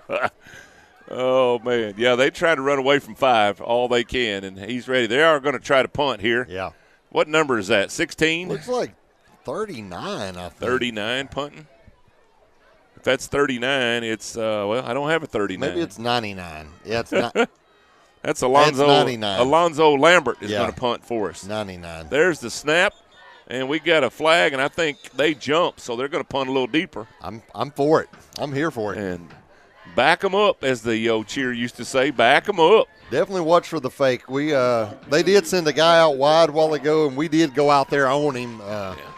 He did go talk to the coach again, so they do have a guy out there, and we aren't out there with him right now. So, but I do see Jacavion walking that way. So. Yeah. But Coach Dye's not with us tonight, as you kind of noticed, missing that golden voice tonight, and you're stuck with me doing play-by-play and whatever I jabber the rest of the time. But he's over on the big mic tonight talking to all the people in the stands. So Mr. Phil Beal, who does a fine job for Rivercrest Sports for many years, is out of town. So they called Mr. Dye over, and he's doing a good job over there. You'll hear him in the background. Voice of the Red Wolves for several years. Yes. So we're fortunate to have him. Yeah, he's excited that his girls play ball tomorrow, and he's ready to play basketball. Get away from it. There's the kick, and it's going to get a good roll. Great Blytheville roll. You talking about getting a munch out of nothing. That was a great roll right there. Yeah, that was an end over end, never got more than 7 yards off the ground, and it's going to turn into a pretty good punt. I'd take that every day of the week when I'm back on my 20-yard line or inside the 20. Yeah, that's a 45-yard punt. Wow. He got the most out of it. That's all you got to do is get it in there and get it spinning. But yeah, they will. The Colts will take over after the fumble. Nothing happens there. Yeah. A couple big penalties stifled the Blytheville offense and brought them back. And now the Colts will take over there on about the 32-yard line, I believe. Had a great drive going, and we did cough up the ball, and Blytheville recovered it. So hopefully we can erase those mistakes and keep moving the ball like we've been doing. Man, the offensive line's starting to open some holes. And, man, when that happens, Kobe Turner is a magician out on the field. Looks like Cavante's back out there. Yeah, he just turned toward us. And boy, I like that. Man, that is something to see there. I was shocked when he the way he was holding his arm, I didn't think he'd be back.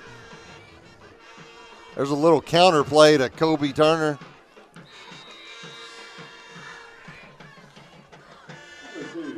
You can tell they're keying on you when you run the counter, and it didn't fool many people. They were still like, we're just running where number 2 runs. It's got to be no gain. Just got to text from Paul Hilliard. He's watching over at Fort Smith tonight. Paul, good to hear from you, buddy. And also, I've been asked to do a shout-out to Miss Rosie Fleming. Hi, Miss Rosie. She's home watching tonight, and her son Frank wanted to give her a shout-out. And, of course, her son is Coach Johnny Fleming down here on the sideline. But Miss Rosie is a big follower, and she's home tonight where it's warm. I don't blame her. Yeah, me either. And, Rosie, we appreciate you and what you mean to the city of Kaiser. So there's your shout-out from your sons. Hey, we do appreciate all you guys watching. If you let us know where you're watching from. I did see Philippines. I did see that guy's a regular watcher, man. Fayetteville, Garner, North Carolina. Some watching from Brooklyn. Thanks, Devin Tittle. Yep. Still remember the big game he had receiving at Gosnell when he was playing. And but got a lot of people watching. Got some Blytheville fans watching, and we appreciate you tuning in. Yeah, thanks, guys. Having a little discussion over there on the sideline. I think we got it cleared up, and we're going to play on here. Second down. There's a little pass. Here comes Mr. Rayner. Oh, there's a penalty way back there. What in the world? It's back there, and nobody is around him. I don't understand. There is nobody back there. I mean, nobody. I have no idea what he saw. There was no – There wasn't a Blytheville player within 15 yards wasn't anybody, of where he dropped the flag. If he calls a hold, there wasn't nobody to hold unless he called an illegal man downfield. You can't have a man downfield. We threw a pot pass, which was a guy in motion. Nobody had time to get downfield. He's going to march it off backwards. I don't understand this. I don't understand because I looked up for somebody to hold. What? I don't know what. Blindside block did he call? Or is that that's targeting there? He called it targeting. Targeting was a fist to the head. Okay, that's blindside block right there. From where he dropped it, nobody was back there. That makes no sense. I don't even know where he's seen that at. That's aggravating right there. I mean, we got to keep our mouth shut. And we talk more than we should. And you saw earlier with Blytheville, they had the ball, should have been at the 40-yard line, took them all the way back to the 27. Yeah. So we've seen a couple of questionable calls hurt both teams so far. Yeah, I don't even know what that was right there. Man, that takes it all the way back to the 17. That was a 15-yard penalty. That's going to bring up a second and 25. I mean, either he's really slow at figuring out when to call one or what, but there wasn't a white shirt within 10 yards of where the flag was. Yeah, just nowhere to go right there for Kobe. I better hush up. Going to pick up a yard. Yeah, I don't know. Sometimes you get to be too much of a fan and you start running your head, and I'm sorry about that. But I just don't understand sometimes when there's got to be a flag on every play. It just don't seem like that has to be a flag every play. All right, here we go. Let's get back to the game. Second and very long. And we broke again. Timing was off there, and it's going to be a 5-yard penalty. We just didn't get everything synced up right there. That thing was kind of out of whack from the beginning. It was.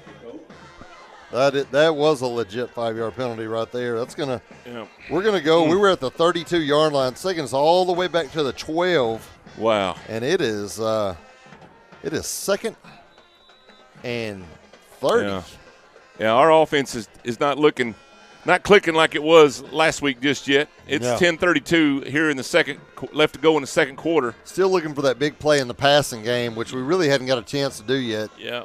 There we go. There's the snap. There's the rollout. Here's a guy tackled over here. Wow, he just tackled us. Oh, he almost picked off another pick. play. They did throw a flag. Yeah. It looked like our receiver just got tackled. I don't know what's going on but there. I don't know what the call is going to be. Yeah. Yeah, they're going to call it on them. I think it's going to be a hold. It should have been a hold. They just grabbed us and pulled us down in the middle of the play. It's just, I don't know. There's just no rhythm to the game right now. So hopefully we'll get this thing going in a little bit. It's a huge game, 2 good teams. Yeah, just let them play. It's for the conference championship, which we'll have a share of the championship either way, but a chance for a shared title with them or an outright title for us. It's a big night. Let the kids settle it on the field.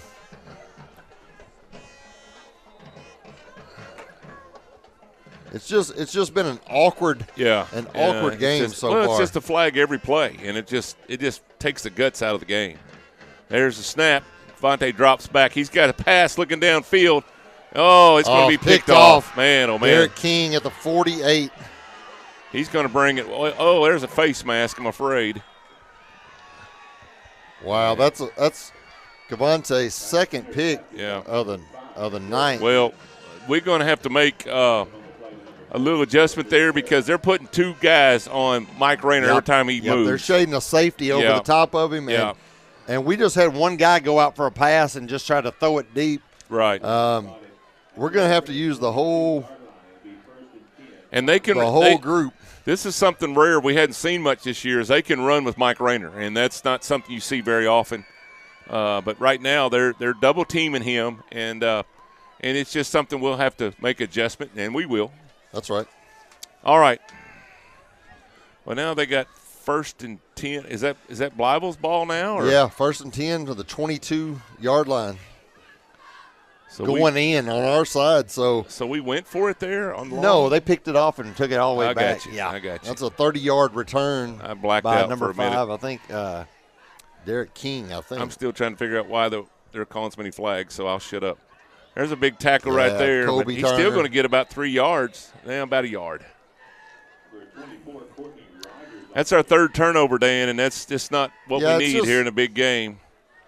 We haven't had many turnovers since the beginning of the year, and this is definitely not a typical night, but things like this happen. Good teams overcome it, but 3's a lot. We're only 9:25 into the second quarter. That's a lot of turnovers so far. Yeah, I think we do better just running the ball. It seemed like when we've run the ball, we've done okay. But you want to keep balanced. I understand that. That's where we've made a lot of our bread and butters through the year. Everybody's in there on him. Wyatt Lancaster right there held on for dear life, and that's going to put him as the sole tackle, career tackle guy. So 4 tackles on the night. That's a huge deal. That'll bring up 3rd down and 4. He owns it all by himself. Courtney Rogers, a 4-yard run. It's going to bring up a 3rd and 4. There's the snap. Got a little hole around in, but no, missed. Oh, there's a fumble. Gantz Rips it out. I can't tell if they it's a jumped on it scramble or for not. the ball. It's still going. I think we have guys down there. Yeah. Is that Mike? Is that Marcus? Marcus Slayton has the ball. He sure does. We're still waiting for a signal. Yeah. Well, no, they still haven't come to an agreement. I don't know what the disagreement would be. He's holding the ball.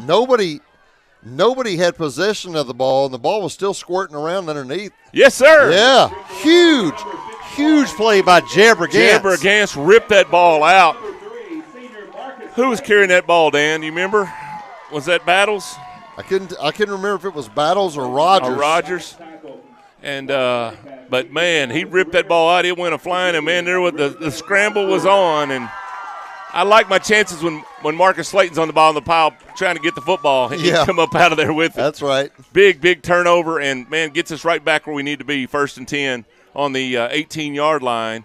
And, man, that keeps him out of the end zone. Boy, that's big. huge, Todd. That's a big play right there.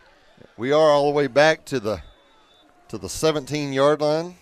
Going to go back to Mike Rayner and Kobe Turner here in the backfield. He's spinning around there, and he's going to be brought down. I don't know. He's going to gain about a yard, maybe a half yard. They're going to give him about a yard, I guess. It's going to be 2nd and 9 for the Colts. Is that Kobe on the run? Yes. Yeah. Mike Rayner took the direct snap that time. So. His last 3 carries have only gone for 2 yards, so they've done a better job on him. A little bit wrinkle here, a little change up in the offense, and kind of going back what we did there a time or two. Here comes Mike up through there. Michael Rayner with the ball with a nice carry. Yeah, I'd like to see him when he's running up in that line to go ahead and put that other arm over the ball. Yes.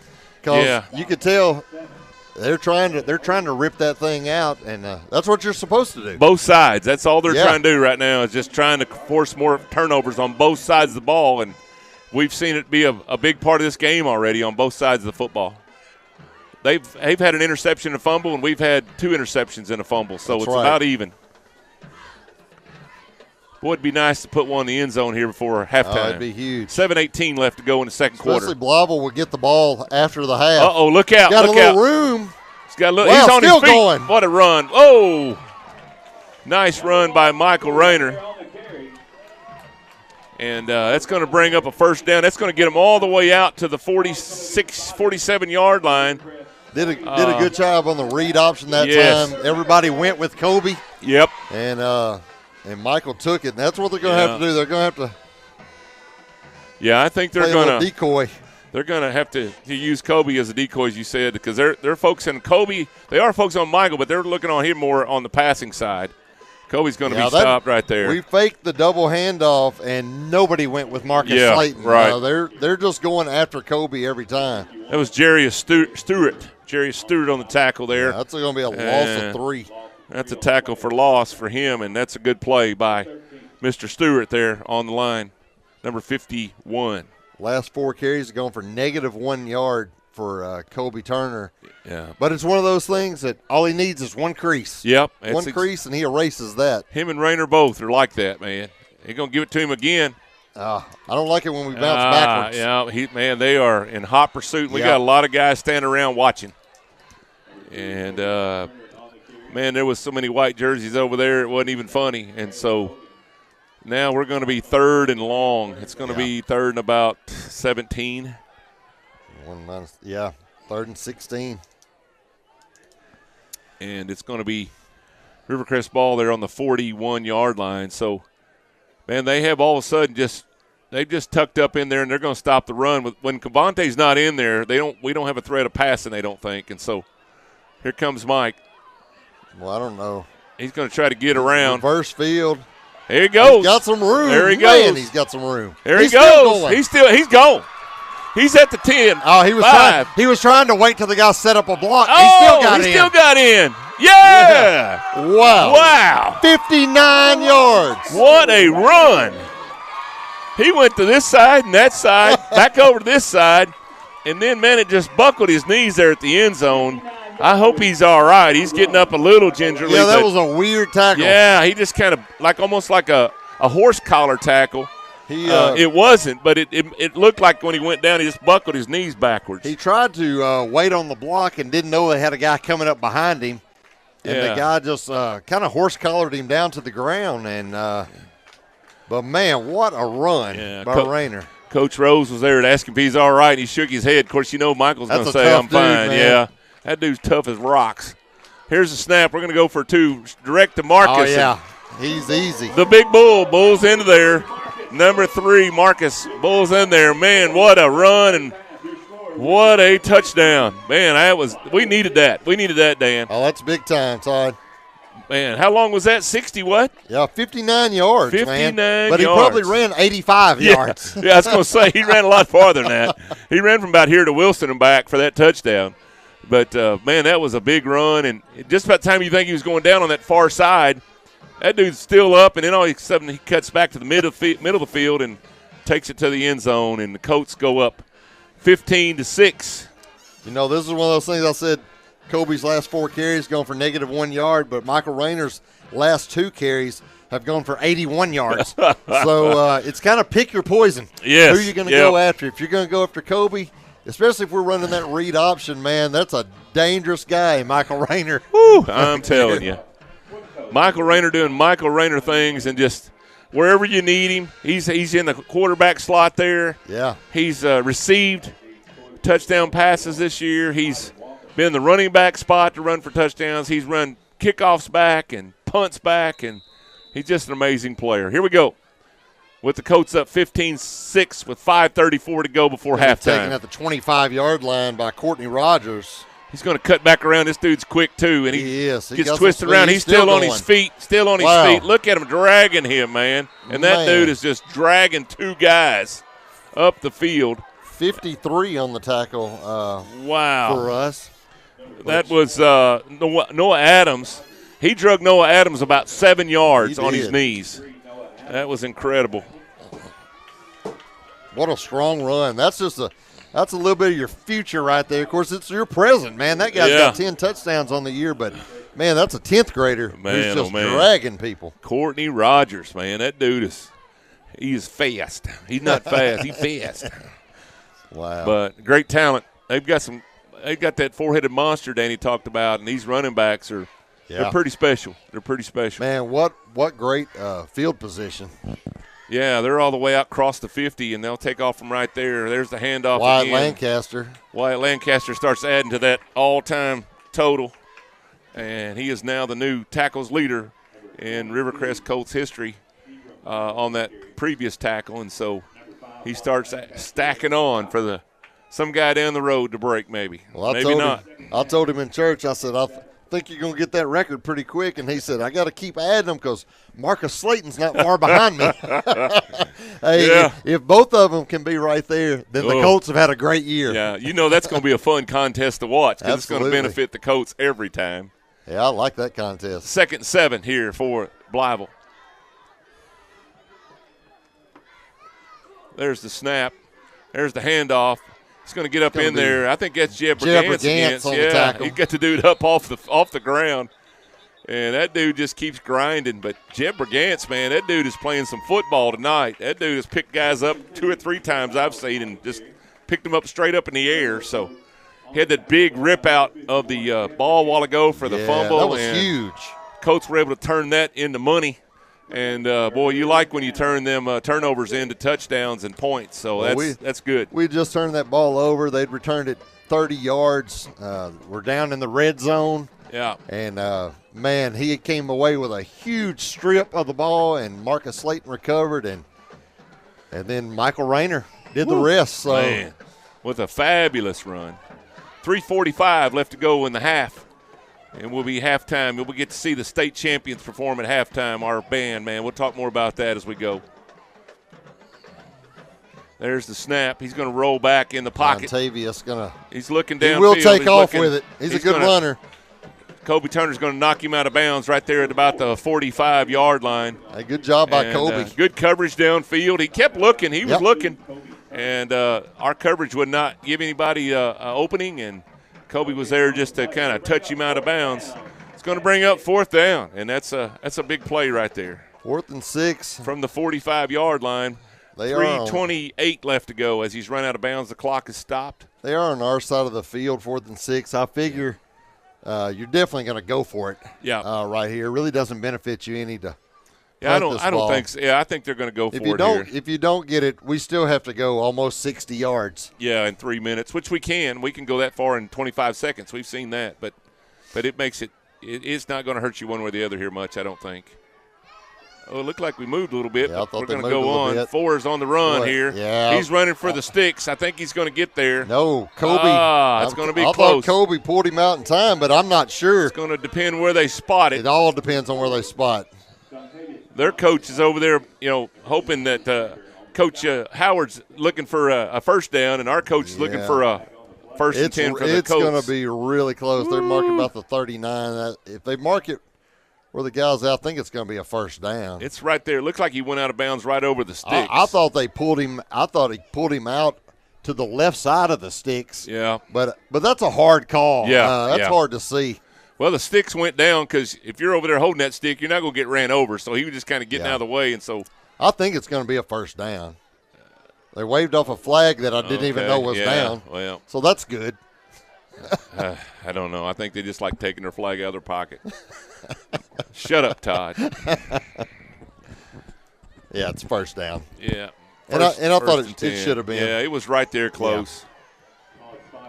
Yeah. And I thought that was the right call. Yeah, I tell you what, he needed that, and he got what he needed, and that's all he got. He didn't get any more than that. But that. He got exactly what he needed for a first down, and so they're going to take it to the 39-yard line of the Colts. We've got 3:19 left. Clock is stopped right now because he was run out of bounds. But it's first and 10 for Blytheville, and it's 15-6. Colts on top right now. Been kind of a weird first half so far. A lot of turnovers, both sides. He bolts up in there. Lancaster just held on for the ride. Yeah. Even Ian McLean on that tackle. And these guys, both sides, these running backs, man, they 2 steps and they are in full motion. It's just unbelievable. I never was fast. Still, if I even walk fast, it gets my heart beating too hard. But these guys just can take 2 steps and they are just full blast. It's just amazing to watch these guys. Both sides have such talented players. 2:35 left to go here before halftime. Our objective now is to keep them out of the end zone before halftime.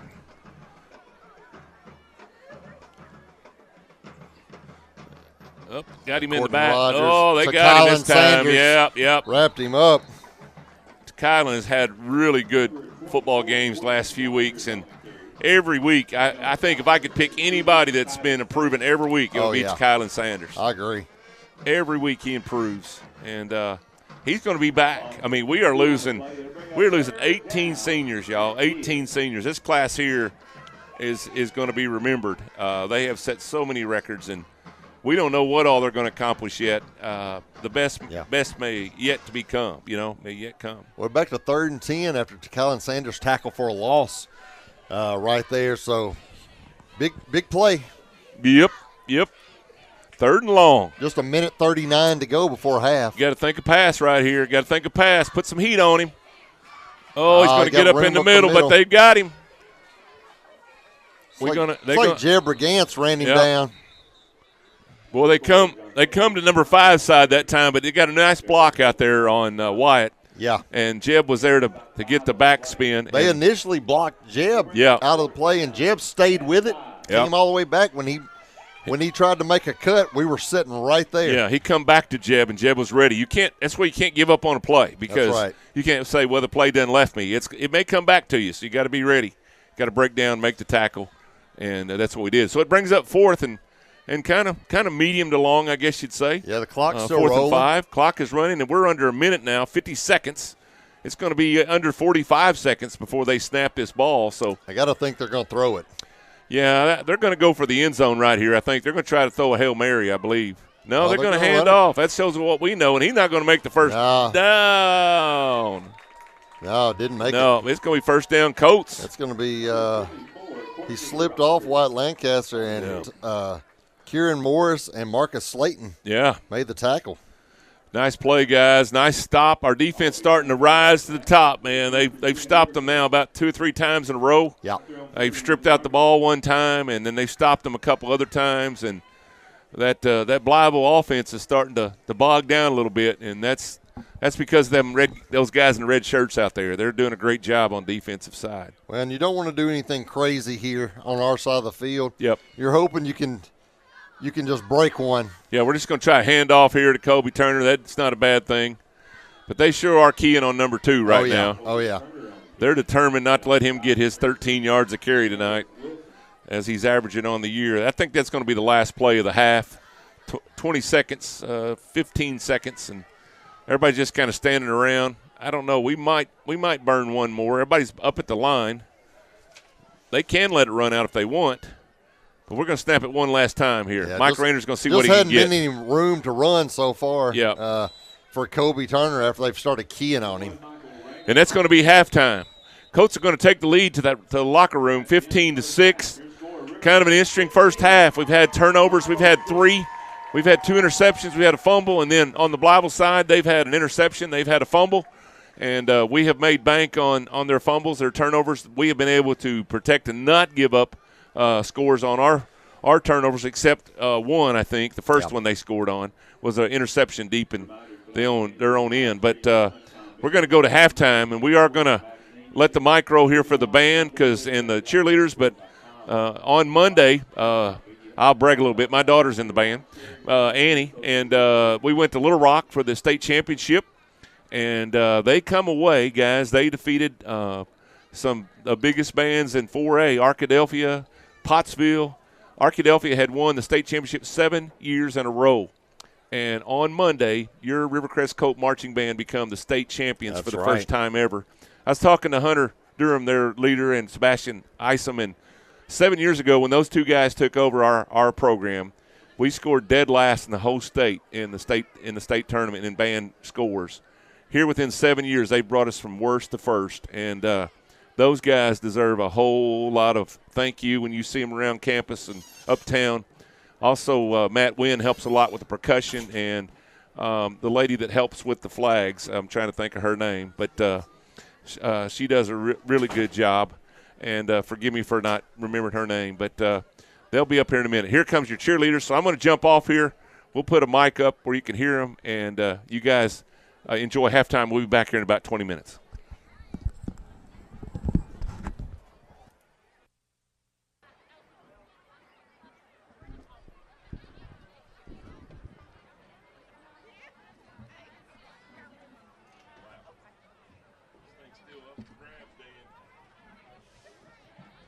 Now welcome to the field for your halftime entertainment, the Rivercrest High School Cheerleaders.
Fort Riley, Kansas. Chandler says, happy senior night, Caroline. I'm so proud of you and who you've become. You're smart, awesome, and I'm sorry I couldn't be there for your senior night. But I'll make it up to you next time I can. Congratulations on winning state. I know you're happy about that, and I'm proud of you and the band. No matter what comes your way, you can handle it. Have a great night. Ladies and gentlemen, welcome to the field, the Rivercrest Marching Band.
When you look in a mirror, what do you see?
When you look in a mirror, what do you see?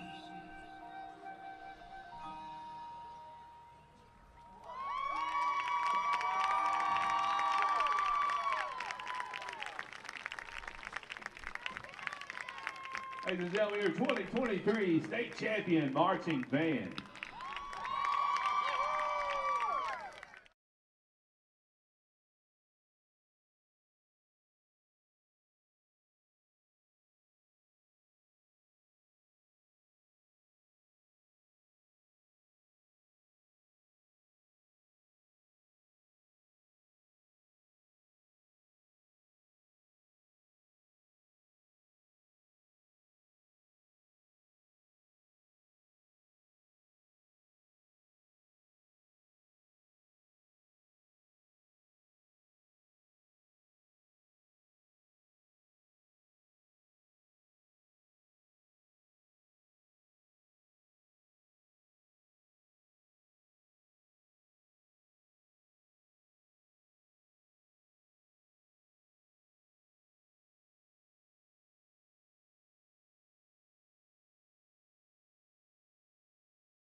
Hey, welcome back, guys.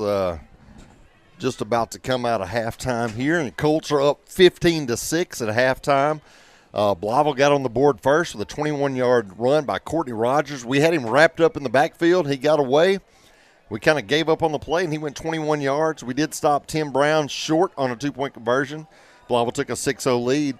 Rivercrest came back 6:23 to go in the first quarter. Kobe Turner had a big 34-yard run for a score. Leland Newsom punched through the kick to give the Colts 7-6 lead. And then we saw second quarter, Rivercrest 5:34 to go before halftime. Michael Rayner ran a read option, started to the right side, reverse field, cut back to the middle of the field. Probably ran 85 yards, didn't he, Todd? And, Yes. and to get a 59-yard touchdown, and Marcus Slayton, the Bull, punched it in on the two-point conversion to give the Colts, hey, that's a big 15-6 lead. That's two scores. So that's a big deal in a game that's this tight. Pretty even at halftime. Blytheville and Rivercrest both ran 24 plays in the first half. No passing yards tonight for either team. Wow. John Tavius Johnson's 0 for 2. Cavante 0 for 3, 2 interceptions. He only has 12 interceptions in his entire career, and so to have 2 tonight is very rare for him. He did go down early, and we thought he was going to be out, but he did make his way back. But the Colts do have 3 turnovers in the first half. But the Colts did run 21 times for 206 yards. Michael Rayner, 6 carries for 105 yards and a score. Kobe Turner, 13 carries, 96 yards and a score. Had that 34-yard touchdown run, a couple of runs over 10 yards after that, and since then he's run 5 times for 1 yard. They're really keying on Kobe Turner, and that's what's opened Michael Rayner up, because his last 3 carries went for 89 yards in the game, so that's big. Blytheville has 138 yards at halftime on 22 carries. Led by Courtney Rogers, 7 carries for 37 yards, had 21 of them on that one run. Ingram Battles, 7 carries for 18 yards. John Tavius Johnson, 3 carries for 11. Tim Brown, 5 carries for 17. The Colt defense has done a pretty good job overall keeping them hemmed up. We did have a huge defensive play by Jeb Brigance in the first half, and we had just thrown an interception. They had the ball in the red zone, and Jeb Brigance stripped the ball. Marcus Slayton recovered it, and the Colts go on to score on that drive, so it was big time. If you are just joining us, we did mention the first half, Wyatt Lancaster is the career tackles leader all time at Rivercrest. Needed 3 to tie Braden Wilson's record of 311 tackles. He has 6 in the first half. So great game so far. Jeb Brigance, 4 tackles and that big forced fumble. Marcus Slayton has 4 tackles. Kieran Morris, Colin Sanders, Kobe Turner all have 3 tackles. So it's pretty spread out, but the Colt D has done a pretty good job. What you think, Coach? Yep, I think so. We're outgaining a little bit on offensive side, but it's pretty tight. Turnovers has been a big deal, as Dan has said, and so got to clean that matter up. We're still trying to get Kobe kind of balanced out after that big hit in the first early part of the game, and he went out for a while with a shoulder. That was his Cavante. It was his non-throwing shoulder. And so he has been back in the ball game, but still trying to get his feet under him, feeling comfortable again, and that's been kind of tough. But we're going to be kicking off the ball to them, so they're going to get the first crack at it. But right now we're up 15-6. We got 2 12-minute quarters left to see who's conference champs, and I sure would like to see the Rivercrest Colts go into undefeated and be conference champs to get that number 1 seed. Yeah. Right now Mina's winning, 21-6.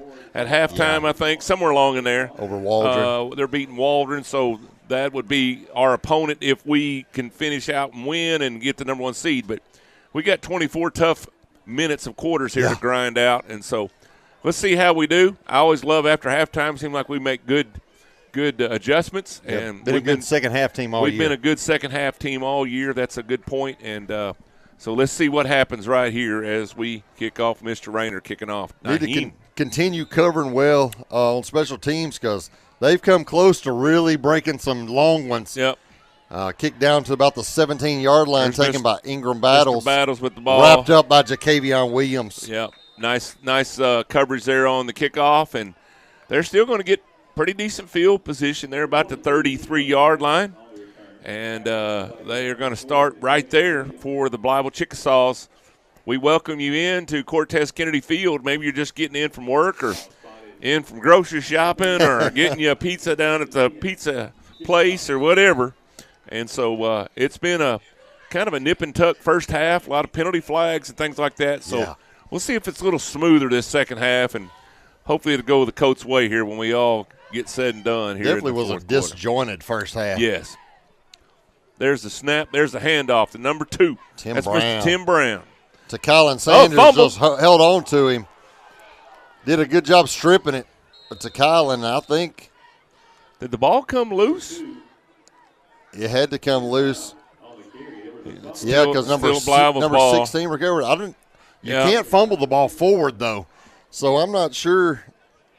I'm not expecting high school officials to get that one right, but it's going to be spotted at the 40-yard line, so it's going to be 2nd and 3 Ball was stripped out there of Tim Brown, and I'm not sure who stripped that ball out, but it went to flying. Colin Sanders stripped it. It was recovered by number 16 from Blytheville. Dan's hot on the spot there, always taking good care of the stats and doing a great job. There's the snap. He's going to look at a quick pass over. Oh, he's going deep here. He's got a man. Oh, he got him. He got Michael him. Rayner fell down. He's going to score. He's going to walk in. Wow. Well, Michael, he got behind Michael, and then they got a flag down, so they're going to get a unsportsmanlike conduct penalty. I'll get it out in a minute. 60-yard. Wow. 60-yard pass from John Tavius Johnson to Tyron Walker. He got back behind Michael, and by the time Michael caught up to him, he couldn't get his head fast around quick enough, and when he turned, he slipped and fell, and then when the pass was completed, then it was all over. And, Blytheville comes out and makes the first stab here in this second half with just less than a minute gone here. There's 11:05 left in third quarter, and all of a sudden this thing just got real tight. It's 15-12. That's right. They're going to go for 2, I imagine, see if they can't make it a little bit tighter. And so little miscue there in the backfield, and it cost us. Wow, that's not the way we want to start this half off. No. We were kind of worried about that when they were going to get the ball first. We just didn't know what might happen there. They're going to call the touchdown good. Well, they did what they were supposed to do. They waved off the flag, so there's going to be nothing after the fact. So I don't know. I'm not sure about that one. I think it's throw a flag and figure it out later. They're going to come to the line here for this 2-point conversion. 15-12, Rivercrest up right now by 3. And they're going to try to get this thing to a 1-point game here in the next few seconds. Quarterback is John Tavius Johnson. He's going to roll out. He's looking for a receiver. I don't think he's going to find one, and they're going to sack him right there. Jeb Gantz, Kylan Sanders. Actually, Wyatt Lancaster on the bottom. He's the one that grabbed his legs. Kylan Sanders with him. And so we're going to get a little bit tighter, get a little bit more nervous. And I told you not to eat too much because it might be a nervous game before it's all said and done. And we're at 15-12. Colts still up by 3. That's the plus out of all this. They are still in the lead, but we need to answer that score here. And we'll see if we can't get something going in the air a little bit. We've been shut out in the air tonight, and that's something that we haven't seen all year is we've us thrown not the ball being able to be successful throwing the ball through the air. So, again, I think the big key right now is to get Cavante Washington feeling better and feeling more himself after being shook up in that first half. Yeah. It just kind of throws you out of sorts when you get hurt like that, even if you come back in. Yeah, you've kind of lost the flow of the game. You've not got to get warmed up good and get into the flow. And he's just trying to find himself right now, and I pray he's going to be all right as far as feeling okay. There's the kick right down the middle. Man, this bounces a one hop. All the way to the 15. Picked up there. Look to out. Colin He's Sanders around got the some edge. room. Oh, that's a very late hit. Yeah. Wow. That was Courtney Rogers. That was a personal foul. That was just not good at all right there. He pops up and everybody beats him on the head. I've always wondered about that. When you're hurt, laying on the ground, you get up and everybody pops you on the head, But I am glad that he's up and feeling good after the personal foul. And we're going to tack 15 more onto that one after that late hit out of bounds. That's an easy one right there. Yep. He was a good 2 yards out of bounds, and he got hit full speed. Yeah, they're going to talk about it. I don't know. There's really nothing to talk about on that one. They may be talking about if there's targeting or intent or anything. It's a personal foul. Yeah, it's strictly unsportsmanlike. Yeah. It's going to be a 15-yard penalty, and maybe that'll – I see Ian McLean out there kind of trying to get the troops pumped up. We haven't really showed a lot of fire yet, and we kind of got to get our head up, and we got to go to work here and get this thing put away for that undefeated season for conference. A play like that, you just grabbed all the momentum on a big 60-yard pass play. Yeah. And then you get something like that happens, and we're right down on the Blytheville 41 to start off, and so it takes all your momentum away right away. We're still trying to get the ball in the right spot here, and they're talking about it. We're going to be back to action here in just a minute. 10:55 left to go. We're just underway here in the second half. We've had a lot of action already. And, boy, Kylan broke out of there. What did that end up being, Dan, about 40-yard return? It ended up a 29-yard return. He come flying around that end and got up the line, and he did a great job returning that real low kick. It looks like the official might have dropped another flag on the Blytheville coaching staff, but he just picked it up, so I'm not sure what's going on. Now he's put it back up, so I'm not sure what's happening. The Blytheville head coach was hollering at him, and he dropped a flag, and now he's picked it back up, so I'm not sure. It's been an odd night. Yeah. You said it earlier. These kind of games, when they mean so much, and you got to call what you see. I understand that. That's right. And if it's wrong, it's wrong. But you sure would like to see the game have some flow to it. More than we've seen. I'm glad I'm not doing it. So yeah, better them than me. They're in a tough spot. It's really a no-win. If you do everything right, that's exactly what you were supposed to do. Right. And then when you make a mistake, which they are human, they obviously do. They'll come down on you. Yeah. And by they, I mean me and Todd. We'll come down that's on right.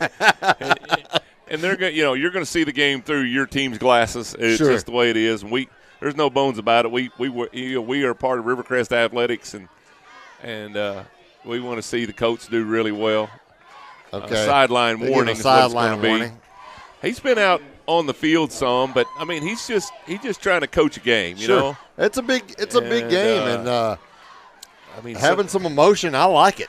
Every little thing doesn't need correcting. I guess is what I'm trying to say. Well, after taking back the momentum, it's been about 5 minutes. Yeah, so it seems it's so disjointed. Here we go. 1st and 10. Right back to Kobe Turner. Whoa, what a block. Look out. Man. Woo, what a run. I'll tell you what, the line did a great job, and Marcus Slayton had his face right in the middle of that. Yeah. We kind of went to a tight formation there, didn't we, Dan, yeah, we did. Offense.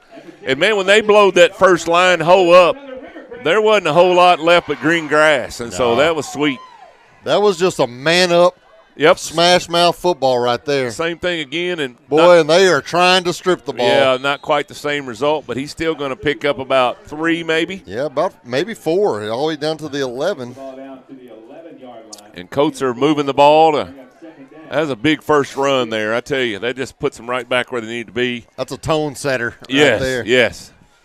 Let's see what they come up with here. See if they spread it out a little more or stay with that tight formation because, boy, they are hitting some folks right now in that stack formation. Boy, you need an answer after having that.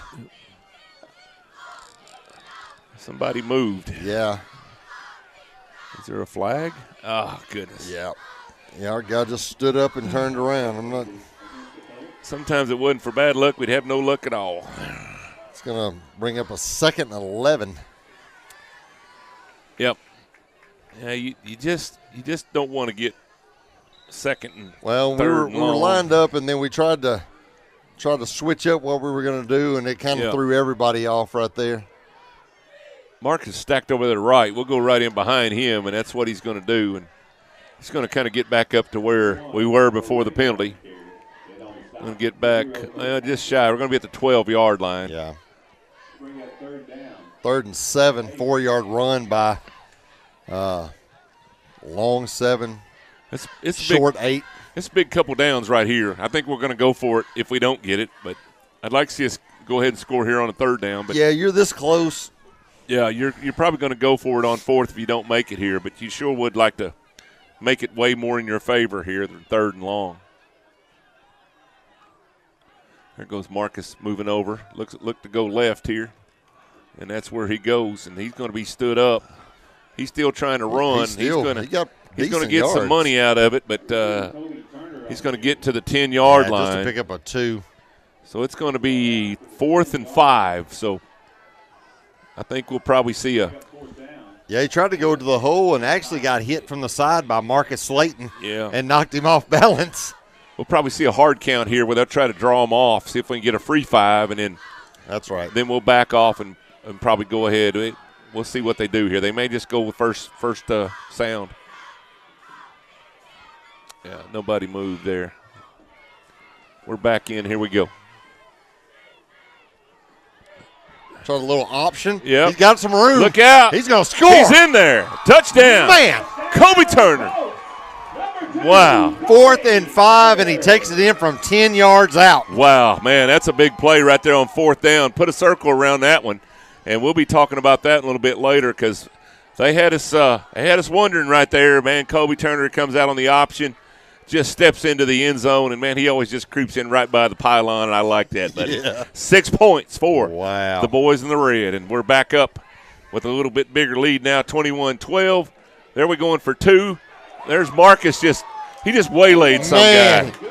Marcus, the truck bull, whatever we want to call him, but he just trucked a guy. He did. And he's signing autographs and waving to the pretty girls right now. And so that was pretty awesome there. Pretty. Man, oh, man. Can you imagine trying to stop that guy? I want no part of it. Man, oh, man. I remember I was in college years ago with Maurice Carthon, but we were out there running just something in one of the team sport. We had a hard class, team sports that day. And that dude got to running. I said, I just can't imagine stepping in front of one of these guys and trying to tackle him. No. And Maurice he was a man amongst boys. And that's back when he was playing with the Washington Generals. And so New York, was it New York? Well, it was one of them. New York Giants. Yeah, New York Generals, yeah. And he later played for the Giants and was a coach in Super Bowl and all that stuff, but from Osceola. But these guys they put on some hits is what I'm trying to say. Here we go. We're going to kick off again. 23-12. Colts up by 11. 8:24 left to go in the third quarter. There's the kick to number 25. That's Aiden Lowe. He's going to be ran way over there out of bounds, and it's going to be out of bounds about the 36-yard line. And pretty good coverage there. Not bad. They're just really fast. I mean, there's just no doubt about it. They've got some speed, and they've showed that in lots of different positions. And again, Coach Jet Howard is doing a wonderful job building this team back. And Blytheville they were a big old city and a big old school back in the day, and they're trying to get some of that glory days back up there at Blytheville. 1st and 10 on the 36-yard line for the Blytheville Chickasaws. 8:14 to go in the third quarter. Number 12 goes in motion. There's a handoff right up the middle. He hits that hole hard. Yes, he does, and he's able to slip through there for a couple yards. And so looks like it's going to be about 2nd and 7 maybe. Yeah, brought down by Marcus Slayton. Marcus is and that's what you want to see now. We're getting into playoff time, and you want to see your seniors be seniors. That's right. And these guys are, man, you look at 1, 2, 3, 4, 5. 4 out of 5 are seniors, and those guys are going to bring it to you all the time. So here we go, 2nd and 7 from the 39-yard line. There's the handoff to number 22, and he is on the move, boys and girls. He's going to go out of bounds after a first down is picked up. Going to go out there about the 50-yard line, 49-yard line. Yeah, we didn't contain that time, and he was able to turn that into a 10-yard carry. 14, Cardi Smith comes flying in to substitute, and coming off the field is Kylan Sanders. He's played another good game, Kylan has, and he'll take a little breather here on 1st and 10 for Chickasaws at the 49-yard line. 7:27 to go in the third quarter.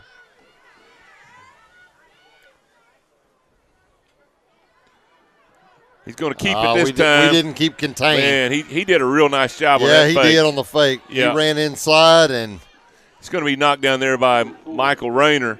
But, man, he played that fake really well. He hid that ball, and nobody knew where it was. And he kept that thing on his hip and rolled out there, and it wasn't nothing but green grass. And so he gets it all the way down to the 36-yard line. It's going to be 1st and 10 for Blytheville, and they are on the move. 7:12 left to go in the third quarter. Seems like that clock goes awful slow when you're ahead. It's like Highland is up 14-0 over Pocahontas right now. Highland said, let us have something to say about where people finish. They're doing their part tonight. That's right. Still looking to see who's going to be the number 1 seed. That's going to come from this game right here. Number 22 gets away. Boy, Ian McLean got held big time and right in front of the official, so I'm not. There's a late flag over there. I don't know if it's going to be a late face mask or what they're going to call over there, but we may be tacking 15 more yards onto it. Here's a flag on the play. Well, I like the way Ingram Battles runs the ball. He runs it hard. He just takes off and flies. They're getting some holes around that edge. That edge is getting sealed. Yeah. And we're not stringing that play out real good yet. Ian McLean did a good job of keeping his outside shoulder free, but the guy just grabbed a hold of his jersey and pulled him all the way around. So it is hard to keep contained when you're being held. Yes, it is. It really is. I'm not sure what the call was, but I think it's going to be face mask, but we're going to see here. But it takes it all the way down to the 14-yard line, so that was a late 15-yarder. That was tacked on to the end of that run, and so it's 1st and 10 at the 14-yard line. And Blytheville's way down deep in Rivercrest territory now. We need a big defensive stop right here. There's a big play there. It's going to be Jeb against and to Colin Sanders. Jeb seems a little hurt. Injured on that play. He rolled over on something. I hope he didn't roll over on his wrist or an elbow or something. But he's back up. That dude's tough too, man. What a big play, man. That's a tackle for loss. That's going to be a big, huge 4-yard loss for Blytheville. That's going to back them up to the 18-yard line. Boy, good timing for it. Woo! We seen that last week at Truman with Kylan Sanders there right toward the end of the first half, and they were marching the ball down, and, man, he made 2 big old monster sacks that backed them way up and kept them out of the end zone before half. 5:44, clock running here in the third quarter. It's 2nd and 13 after that. Looks like everybody moved there. A little out of whack. I definitely thought they moved. Yeah, they kind of left early, but he just chunks out of the back of the end zone, incomplete, and that's going to bring up a 3rd down and 13. That was a very awkward play. I guess on that one, the center snapped it, so it was okay. Yeah. Everybody else went, but it was looked a little weird from up here in the booth.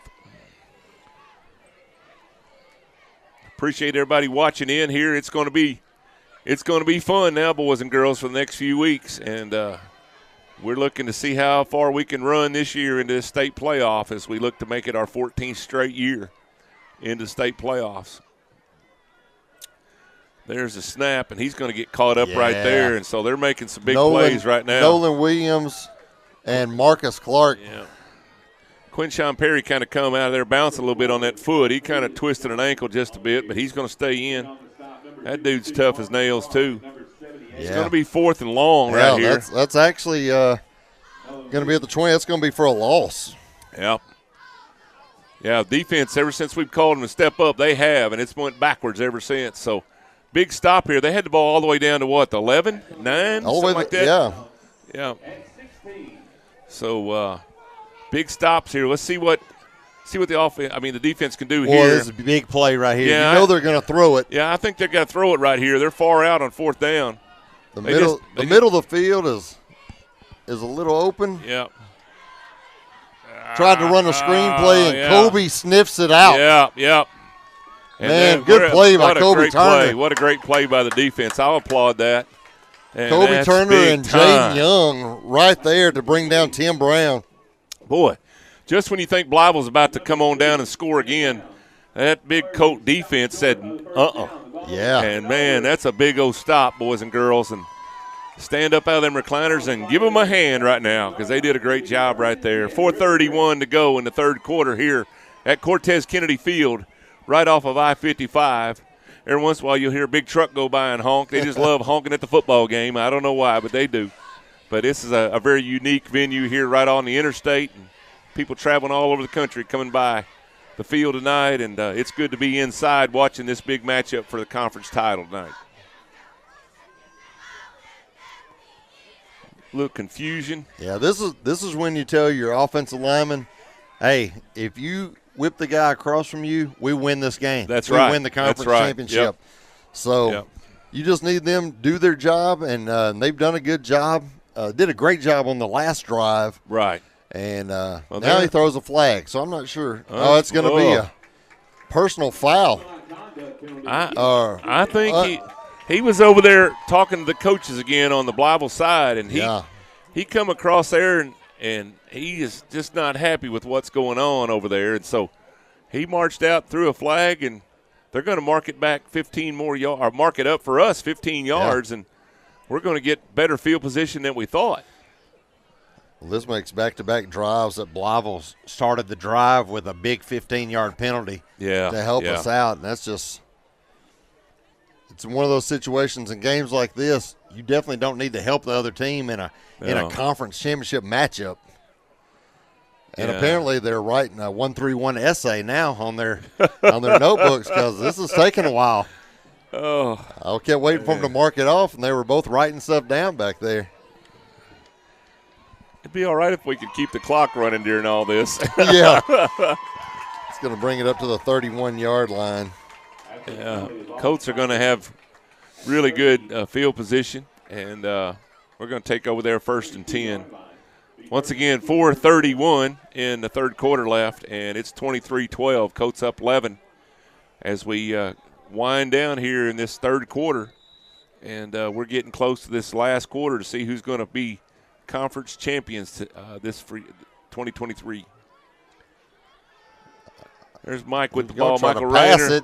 He comes back and gets out of that tackle, and he's going to quite get away. He's going to lose a couple yards, 3 yards looks like on that tackle for loss. So good defense there by the Blytheville Chickasaws, and so we're going to go back behind the sticks, and it's going to be 2nd and about 13. Yeah. Man, tough break right there. I tell you what, they have looked for number one all night long. He's just not had much room, and when he had that big run for the touchdown, he did all that on his own just about. There was some blocks going on, but they chased him all over this field, and he just outrun everybody. It's just a matter of who they're keying on. They keyed on Kobe for a while, and Michael made big plays. Yep. Keying on Michael, and Kobe's come back and made some big plays. Michael's going to try it again, then he's going to try a little toss pass. He had to jump in the air, and that was a hard one. And remember, Michael Rayner is not our every-week quarterback. He has been pressed into duty after Cabante was injured in that first half. And I'm trying to see. I think he's still down there on the sideline, but he's not been back in the game here this second half, I don't think, that I've seen him yet. So it's going to bring up 3rd and long, and we're looking for a play to get us to about the 43-yard line is what we need for a first down here. Keep the sticks moving. 3rd and real long. See what coaches come up with right here. Tried to run that RPO, and they are going to get We're going to get 5 of it. 5 back. Yep. That makes it a little bit shorter. Offside on the Blytheville Chickasaws, and so we went to that hard count, and they jumped, and it's going to be 5 yards better for the Colts. It's going to bring up a 3rd and 8 from the 34-yard line. A couple more of those, Todd, and you get a first down. You know it? A little more manageable here. Tries to get 5 more. He sure does. Guy beside him grabbed him like, if you jump. His coach might have come and got him if he jumped that time. Here we go. Kylan Sanders is in the backfield right now.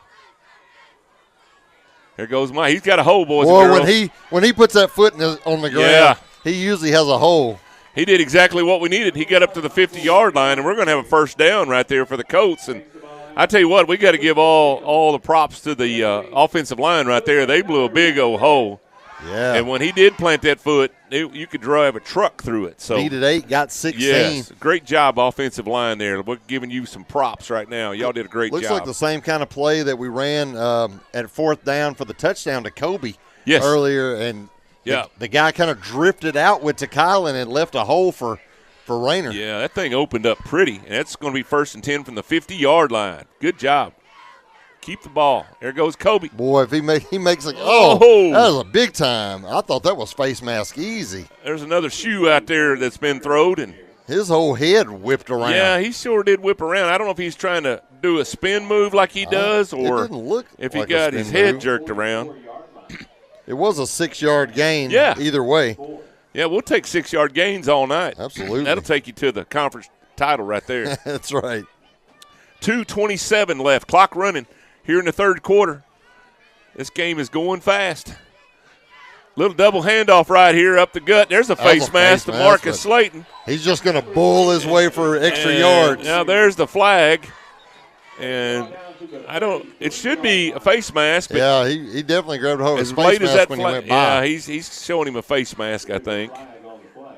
Yeah, our guys are pointing to them, so we always think it's on them, but I think they're right. Thing about it is I think you're going to be about the same. Yeah. About the same spot if you take the penalty. Yep. Well, they're going to tack that on to the end. Yeah. Okay. That come in just as he was getting to the end. He turned his head around there. 15-yard run and then get a. Well, they're going to call it a 5-yarder. 5-yard penalty tacked on. Little incidental face mask, but that's not the definition of incidental. Incidental is not when your head turns all the way around and you look like Chucky or something. There's a handoff. He's going to keep it. Mike Rayner is. He's going to try to get around the edge. They're stealing him off. You just want to get some yards. He's still running. You can't. Now he's going to go down. Too athletic of a team to make that many changes of direction. You just want to get. He had a chance to pick up about 3 or 4 yards, and you probably would have been safe. But it's hard to fault a guy who did this earlier and went 59 yards for a score. So you can't say no. You know what do I know? He was thrown down there by number 5, Derek King. It's kind of like when you throw a guy out there on the basketball court and he's going to shoot a 3, and you go no, and then he bottoms it and you go that's good, that's good right. call. But that's the way with Michael right now. You go no, don't do it, but that's great. Go ahead. Well, if it's one of those things, if it doesn't work out, Todd, I definitely wouldn't have done it that way. Yeah. But he is very creative when he gets the football. That's for sure. Second down and 14 after the loss there. 2nd and 14. And there's another stoppage in play. I think Blytheville's going to call a timeout with 1:13 left to go in the third quarter. Your Colts are up 23-12, and we're going to take a timeout here. Clock's burning quick, and he knows he's losing daylight, and this game's winding down. Colts up 11 right now. Tell you what, if we can put this one in the end zone, I know we got a little ways to go, but it would go a long way to winning this ball game. That would put you up by about 18 with about a quarter to go. And so this is weighing the balances right now as far as we need to get in the end zone with this ball. Kobe Turner up to 18 carries for 144 yards on the night. 2 scores. Michael Rayner has toted the ball 10 times for 118 yards. So, wow. The guys that you thought would do stuff on the ground have been good on the ground. Yeah, we watched the Thursday night game last night on the tube, and EPC overcome crosstown rival Mark Tree there with a late double overtime touchdown by Mr. Gaines. And, boy, that's always a big, big game over there. Same conference, and both of them are in the top 5, I think, in AA. And they had a really good game over there last night. So, congratulations to the undefeated EPC Warriors. Yeah, that was a 2 overtime game, right? Yes, it was. Sure was. We're back to action here. 1:13 left to go in the third quarter. 2nd and long for the Colts. Snap back there. He's going to look to pass over the middle. It's going to be high. And we're not going to get any flag for interference or anything. But I don't know. It's almost like Marcus was blocking him out. But the ball's thrown a little bit high. And Michael Rayner just trying to do everything he possibly can to will his team to win, along with Kobe Turner, along with Marcus Slayton, along with Wyatt Lancaster, and just keep on going to Kylan Sanders. It's going to bring up a 3rd and 14.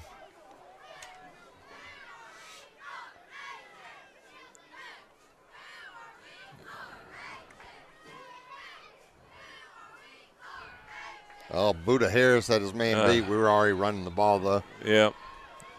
It's going to bring up 4th down, and that's going to drop us under a minute with the clock running. So a big 4th down play coming. I think we'll definitely go for it. I'm kind of looking down here to see if offensive coordinator Coach Brett Harden might call a timeout, but I think he's going to go ahead and go with the play that he's called. 40 seconds left to go here in the third quarter. And we're about to drift into the fourth quarter for winner takes all. He's dropped back, and he's going to pass it into the end zone, see if Buddha can out-jump him. And it was just a bit high. Just a bit high. It was a good look. Yep. Michael just reared back and threw it as far as he could throw it, and Buddha was right there, but it was a little bit high and a little bit over Buddha's head there, and ball's going to be turned over to the Blytheville Chicks on that, and it's going to be 1st and 10 on about the 27-yard line. And they're going to get one play, and then we'll probably go into the fourth quarter here. Such a strange game. We've thrown the ball well all year, and we are 0 for 6 passing tonight. Yeah. No yards passing, which is very weird for us. Yeah, it's kind of different without Cavante in there. He's our passer. We know that. 1st and 10. Here we go. There's a little handoff again to Battles. Yeah. And he's going to be brought down over there. There's kind of a scramble going on. There's a flag. Going to be a late flag. Thrown in there. And I didn't. Perry, big man. Almost looked like it was a fumbled again while they were scrambling around there. But let's see what this call is going to be. 17.6 seconds left to go. Face mask on us. Man. Wow. Oh, it's aggravating. It's aggravating. So. Let's see, are they going to give them 15 or are they going to give them 5 like they did us? Yeah, I think they're just going to do the 5-yard variety. Well, that's where maybe. Yep. Yeah, he got tackled at 32, yep. So he moved it up 37, so it's a 5-yarder. 5-yarder. 1st and 10. Clock's going to go back to running, and that's going to be the last play of the third quarter. And we are going to go into the fourth quarter here for the conference championship with the Colts up 23-12. And we're going to see if we can't hold on to this thing and win it tonight and finish undefeated in the conference. So fourth quarter, 4 fingers go up in the air. Yep. Play all 4 is what that means. Play them hard and play it to the end. And so both teams will get together and they'll talk about things here for this little bit of break, and we'll switch ends of the field. And Blytheville will have the ball with the last quarter coming up. Yeah, it's one of those things you would have liked to look a little sharper in this game, especially about to go into the playoffs. But some nights are just like that. Sometimes it's a big deal to just prove to yourself you can overcome adversity and still win the game. And so still 12 long minutes yes. to go in this game. And your Colts are up 2 scores because of that big-time 2-point conversion. Yeah, as we said earlier, it looks like we've got more helmets out there than we do. Our freshmen moved up tonight, and 57, Luke Rumbaugh, 61, Diesel Freeman, 62, Eli Heel, 64, Lane Luff, Kalen Brown, 66, 69, 70, Frantavius Robinson. You probably heard that name on the basketball field. That's his brother. That's Frantarius. Okay, all right, Frantarius. And then real quick, Robert Lakes, Kendrick Brooks, Jason Sissel, and Lamont Lee has all been moved up to the high school team after their season come to a close. Here we go, back to action. We open up the fourth quarter. Blytheville with the ball, 1st and 10. There's the pitch to number 5. Oh, goodness. Upended by Michael Rayner. Yeah, that was Derek King. That's kind of a little cut back the wide receiver. Derek King's marked down as a wide receiver. He come back across there, picked up that little pop pass, I guess you'd call it, and but he got his legs cut out from under him, and there was no gain. Michael Rayner's going to take a breather here. Yeah, he's done a lot. Cash Spann is coming in the game. He's still maybe feeling that pain of those knees down in that end zone a while ago. That kind of scared me the way he fell. Kind of got folded backwards, a little odd when he scored before halftime. Yeah. They're checking on him. He's just kind of getting a wind, I think. He's done a whole lot. He's been in on a lot of plays. Here's a chance at a pass right over the middle. He held on to him. He caught that ball, What man. a catch What by a catch. Tyron Walker. Good job by Jaden Young. Yeah. Attempting to break it up, and Tyron Walker just made a better play. Wow, that was a big old play right there. That takes him down to the 44-yard line. 1st and 10, Blytheville on a tremendous catch. And the defense did a good job. Yeah. He just overpowered him and caught the ball. That's some good hands right there. Tyron Walker was the one that took it into the end zone 60 yards when Michael Rayner fell down earlier. And so he's had a couple big catches. Yeah, he's their best receiver, and he's done a good job tonight. There's the snap. He drops back, and he's going to be tackled. Going to be sacked by Jeb Brigance. Big sacking. That was a big-time play. Jeb is fired up. It was a big, big sack and a big, big loss. And it seemed like so far in this game, and we need the defense to step up. They have, and that was huge right there. That was about an 8-yard loss there. That was a 9-yard loss. Wow. Yeah. What a play. Jeb Brigance led the brigade against their quarterback, and others came and followed, man, and they put the hammer down. 10 minutes left to go. 10 minutes to go in this football game. 23-12, Rivercrest is on top. Man in motion, there's the snap. He's looking deep. They're going to get him again. Quinn Perry on the sack. Sean Perry. Wow. Just let me get one of those. And again, another big loss.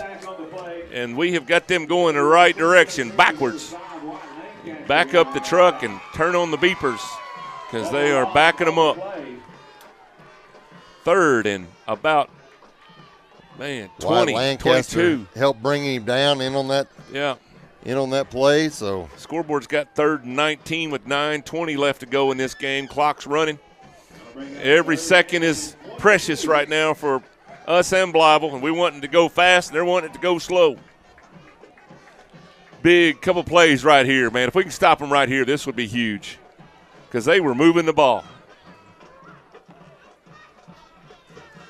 Got to find Tyron Walker for sure. Yep. He's got a hole there. Yeah, and he can run it. Oh, he's going to get a first down. No, he's going to get back up in the sticks. And so it's going to be about a 4th and 5. Yeah. But, man, what a play there. I thought we had him pinned again, and he snuck out and took off, and he can move pretty good. That is John Tavius Johnson, number 4, is their quarterback. That was one of the keys our coaches talked about this week is you got to keep John Tavius Johnson in the pocket. Yes. And that is a pickup of 15. It's going to bring up a 4th and 7. 4th and 7. 8:55 left to go in this ball game. 8:55. Didn't make that 4th down manageable right here. See if we can't get him right here. He's coming around the Ingram edge. Battles. Oh! What a play. Oh! Jaden Young with a tackle for loss. Jaden Young. That's as good as a fumble turnover right there, Dan. Man, I love it. What a play. Wow. That dude just hit him. I thought it was Marcus Slayton for a minute. He'd come up and just hammered him. It looked like he had a little room to run along the right side, and Jaden Young came out of nowhere. Physical play. Way to go, Jaden Young. Wow, what a play. That's going to turn the ball over. Hold on. Do we have a flag or something? No, they're switching balls out. Yeah, I'm not sure what's Man, they got me flag cautious. Flag shy. But they just switch balls. What you do is you play with your football and the other team plays with their football. So you have to give them a bag of footballs before the game, and they put their initial on it that they're approved and they're the right, none of this New England Patriots mess where they don't put enough air in the football. So they check all that for the game. And so we got the Rivercrest kind of football in there now. That's one that makes touchdowns. So let's go get us one and win this conference championship. See D-Man, D'Emmanuel Harris in there on that line. What a good hard run. Right up there, good. Kobe Turner. Yeah, all the way up to the 50-yard line. Nice first down pickup. It's going to bring up 2nd down and about 4, I believe. Gain of 5 on the play. It'll bring up 2nd down at 5.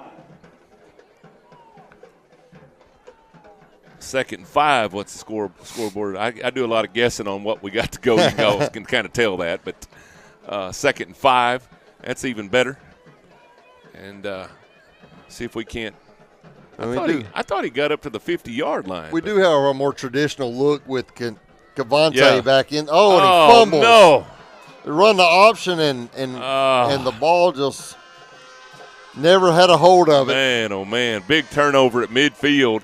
Blytheville's going to come away with it, and I just kind of out of sync there a little bit, and the 4th turnover of the night, and that was not the time we wanted it to happen. 7:58 left to go in the game, and Blytheville's got the ball back in excellent field position. Wow. And our defense is going to have to come up with another big stop again. Ian McLean rushes on the field here late. He's in his spot. Blytheville's going to take over 1st and 10. Wow, what a turn of events. There's a handoff to number 24. He's trying to find a hole, and Kieran Morris going to knock him out. He's going to get out of bounds there after he picks up about 5. Number 24 is that is Courtney Rogers, their sophomore. He's got 10 touchdowns on the season. So far, Dan, this defense has held Blytheville to 12 points. That's not too bad, man. That's right. 2nd and 7 for Blytheville after the 4th turnover of the night. We've had 2 fumbles and 2 interceptions, and this is pretty big if we can't stop them. Need another one of them tackles for loss right here. Give to Courtney Rogers to the right side. Kylan's in hot pursuit. Oh, man, Jacavion Williams came with a hard hit. Yeah. There's a flag down there. I think we might get a hold. We'll have to see, but it looked like they were holding as they were trying to get to him. See what they got here. Maybe we'll be backing up the truck again here for Blytheville. Little conference there. I guess a hush falls over the crowd and holding on Blytheville. Yep. That was the right call. Yeah, we were fighting to get around them blocks, and we were just kind of going backwards. And I said, I think there's a hold in that bunch when that flag come down. And sure enough, they saw it that way. And we're going to walk back 10 yards from that spot. Todd, I like it when they see it our way. Yeah.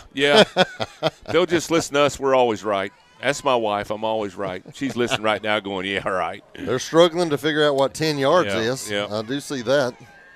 Well, they were trying to figure out where they wanted to. That's farther. They wanted to figure out where they were marking it from, I Oh, guess. okay. Yeah. The guy was back here, but the line judge over here marked it from it was about back here where the flag was actually thrown. Yeah, it was back here about the 48, 49. So 2nd down in about 17. There's the snap. He's looking, little sidearm throw there. A lot of room over there. Make a good tackle right there. Yeah, good open field tackle, man. You're the only one. Michael Rayner on the tackle. Yes. Completed number 12, Michael Terry. He kind of did a little sidearm throw on that. He threw a pretty good little ball out there, and he had him wide open. So it's going to bring up 3rd and about 5. There's 7:10, 7:09 as the clock runs to go in the game. And we are 7 minutes away if we can hold on.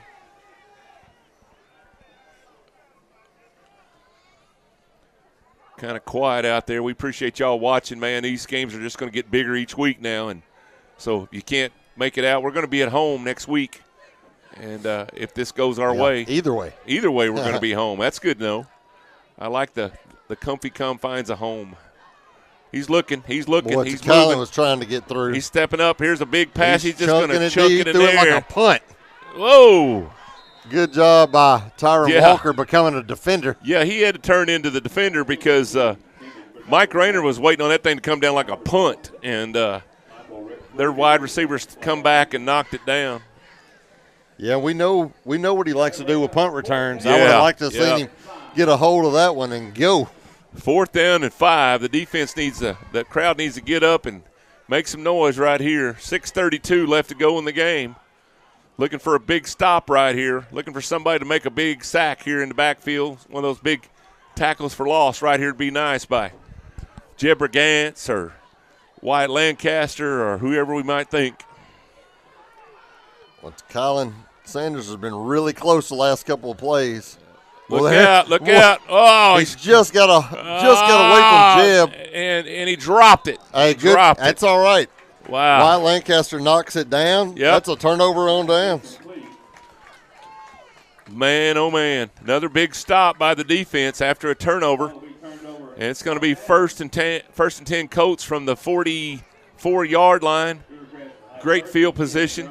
Good job after losing that fumble to step up and stop the Chickasaws. Yeah, could have got our head down a couple times tonight with turnovers, and we've just stepped right up. That defense has been rock solid this second half. They give up that first play there in the second half, and ever since then they put the lid on it.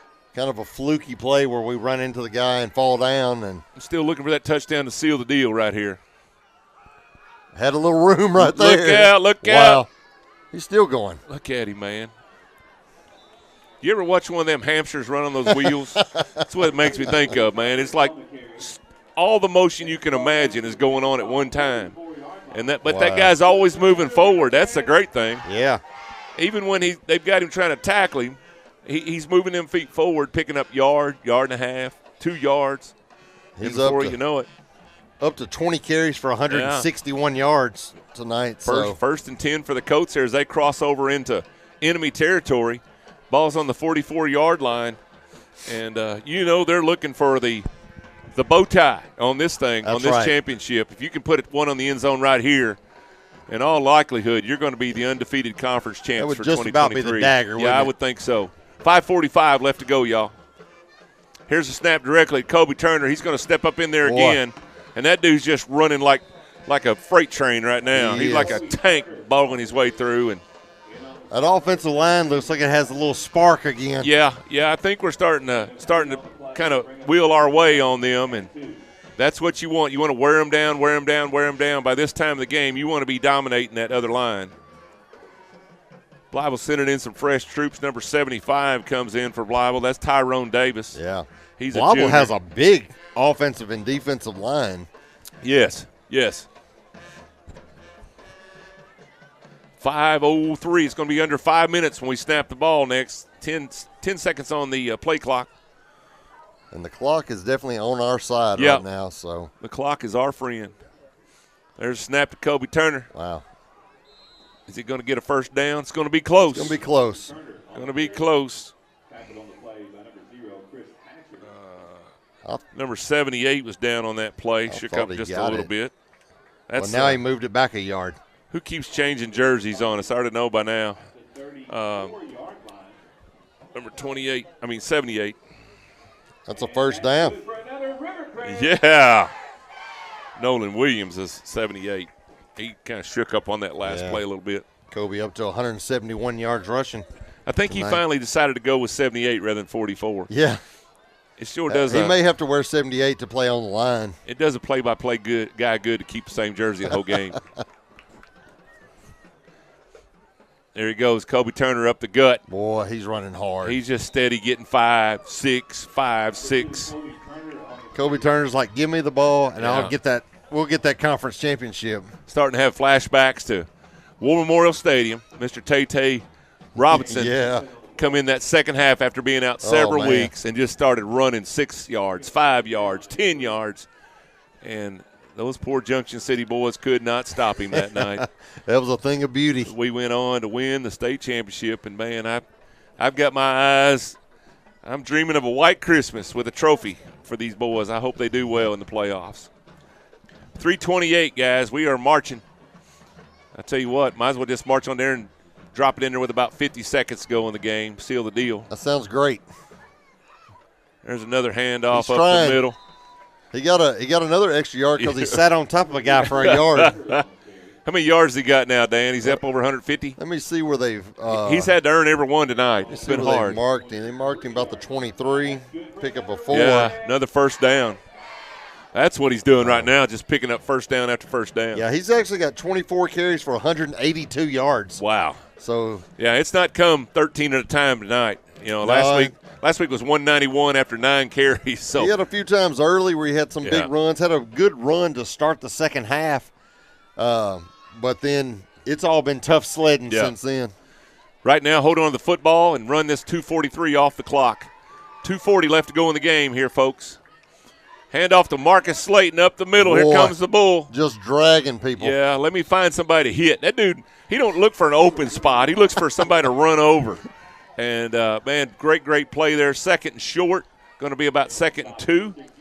And the clock continues to run. They're doing exactly. I know Coach Fleming and Coach Harden's got to be grinning ear to ear. They just dropped a flag on the field, so I'm thinking it's actually a personal foul on us. Unsportsmanlike on us. What did we say? I don't know. It's just one of those things where you just got to keep your mouth shut, play ball, punch it in, and you have it. Somebody's going to get to come over and talk to Coach on that one. You go from the 16, you're going to drop all the way back to the 31. Actually, to the 29. I have no idea what they're doing. That's a 13-yard penalty. You don't see a lot of those. No, those are rare. I don't know, man. Meanwhile, it's 2:15 left in the game, and we're getting close to bringing home the trophy. Yeah, 2:07 away, man. That's all right. Now we got to gain them yards back. That's going to just run the clock out. I think we're just going to keep the ball, and we'll get in victory formation here in a minute if we need to. Oh, got chased down from behind there. Nice play there by number 24. That was Courtney Rogers, yeah. If you're going to get him, you better get him early. I knew it had to be somebody fast because he had a little gain on him, and, man, that dude run him down. Courtney Rogers is a speedster, just a sophomore. We're going to have to hear that name for a few more years. Actually lost a yard on that play, and good job by Courtney Rogers. Our seniors, Michael Rayner, Kobe Turner, Marcus Slayton, Wyatt Lancaster, Jackson Eflin, Kevin Morris, Cardi Smith, Tyron Henry, Leland Newsom, DeAndre Johnson. Who else? Marion Lofton. Here's a deep pass. He's got him. There's a touchdown. That's going to do it. That'll do it. And we get our first passing yards of the night. There we go.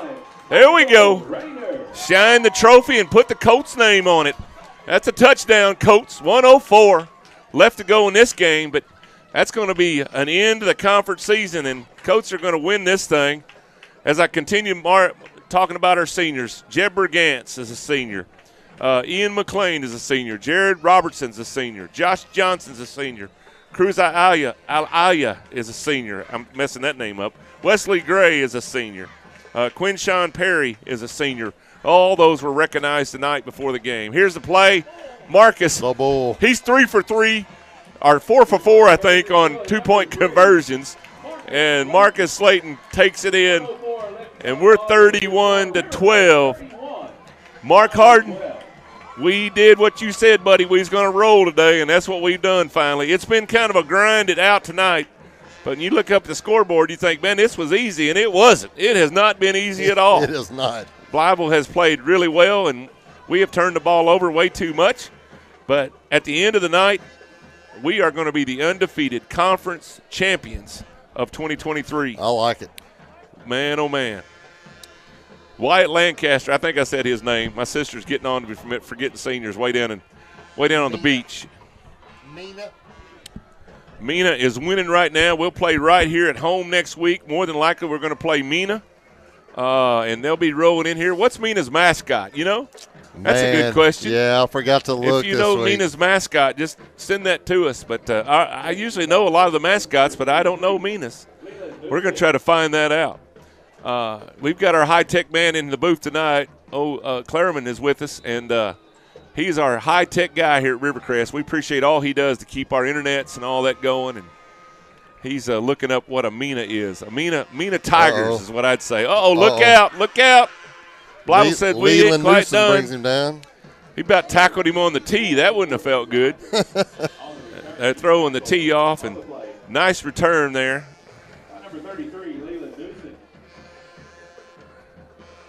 We were talking about last week getting Wyatt a nickname, and we were talking about he's a hard worker, shows up every day.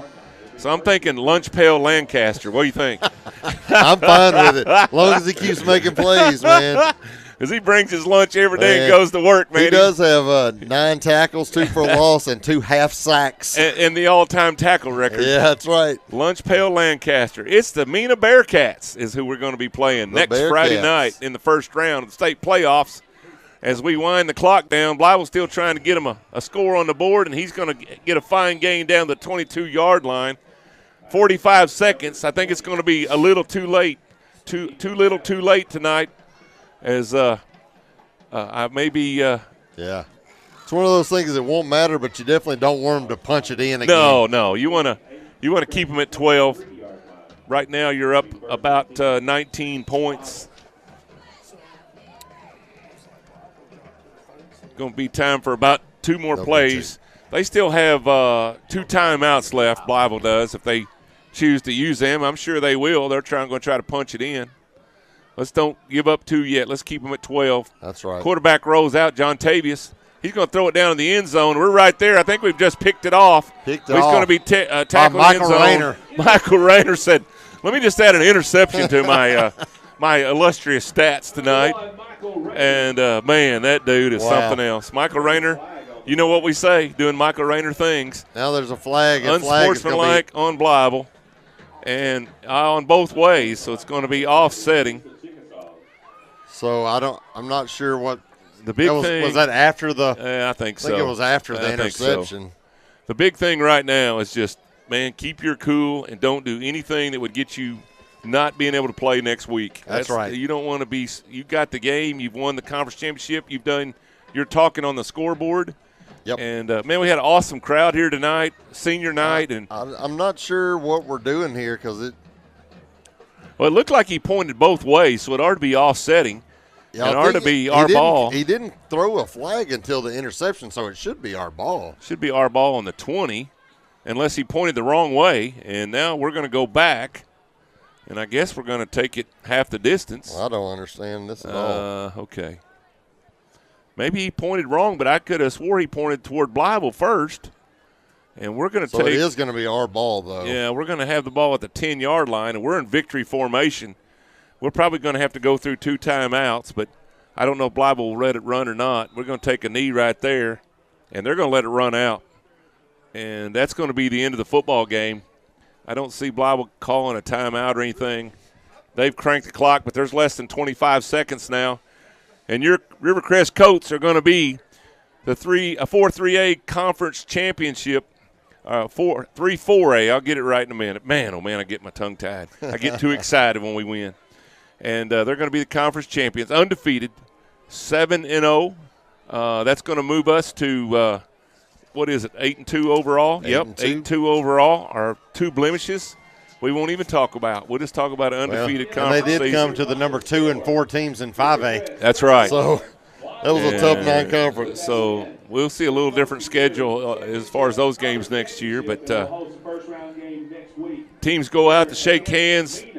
Big old game by a lot of seniors tonight. Defense, I got to give them the play of the game. I tell you, they could have been a couple times. They were moving the ball, Blytheville was, and we were able to get some big tackles for losses and was able to stop them and slow that offense down. They held them to 2 touchdowns tonight, 12 points, and that was a great defensive effort. And so as we'll look at the scores tonight, and we'll see how our conference stacks up. Right now, I think Blytheville would remain the 2nd seed because last I heard Heidelberg was beating Pocahontas. And so we'll see how that goes. And then Gosnell's playing for a spot, and other teams are playing for spots. So, but it does look like, unless there's a big miracle comeback down south, Mina is going to be coming to Rivercrest next Friday night, 7 o'clock. Watch the school Facebook page this week. Usually when we get into state playoffs, you got to start buying your tickets online. I don't know if they're going to do that this year or not. But watch that. Make sure that you know that before you come to the ball game, and I'm sure the school will be getting that information out to you this week by social media. So please be watching that. And if you do, you'll have to go online, buy your tickets, and they'll be on your phone. Some of you have done that already. So, but congratulations to the Rivercrest Colts on senior night. What a win, and what a season so far. And, man, we may just be getting started. Because I like it. I'd like to see us play plumb up to when they're playing Jingle Bells. And we're down there in War Memorial. I was down there Monday, and the band won state championship, and I said, man, I hope we're back here in December winning a football championship. And then basketball, who knows what's going to go on there. They got a great team coming up, and it could just be the year of the Colt. That's what I'm saying. So, listen, y'all have a great weekend. Appreciate y'all listening in. Appreciate your support. And you guys have a real safe. Be safe as you travel around, and we will check you out. First round playoffs next Friday night right here at Cortez Kennedy Field. at Rivercrest Athletics. God bless. We're out.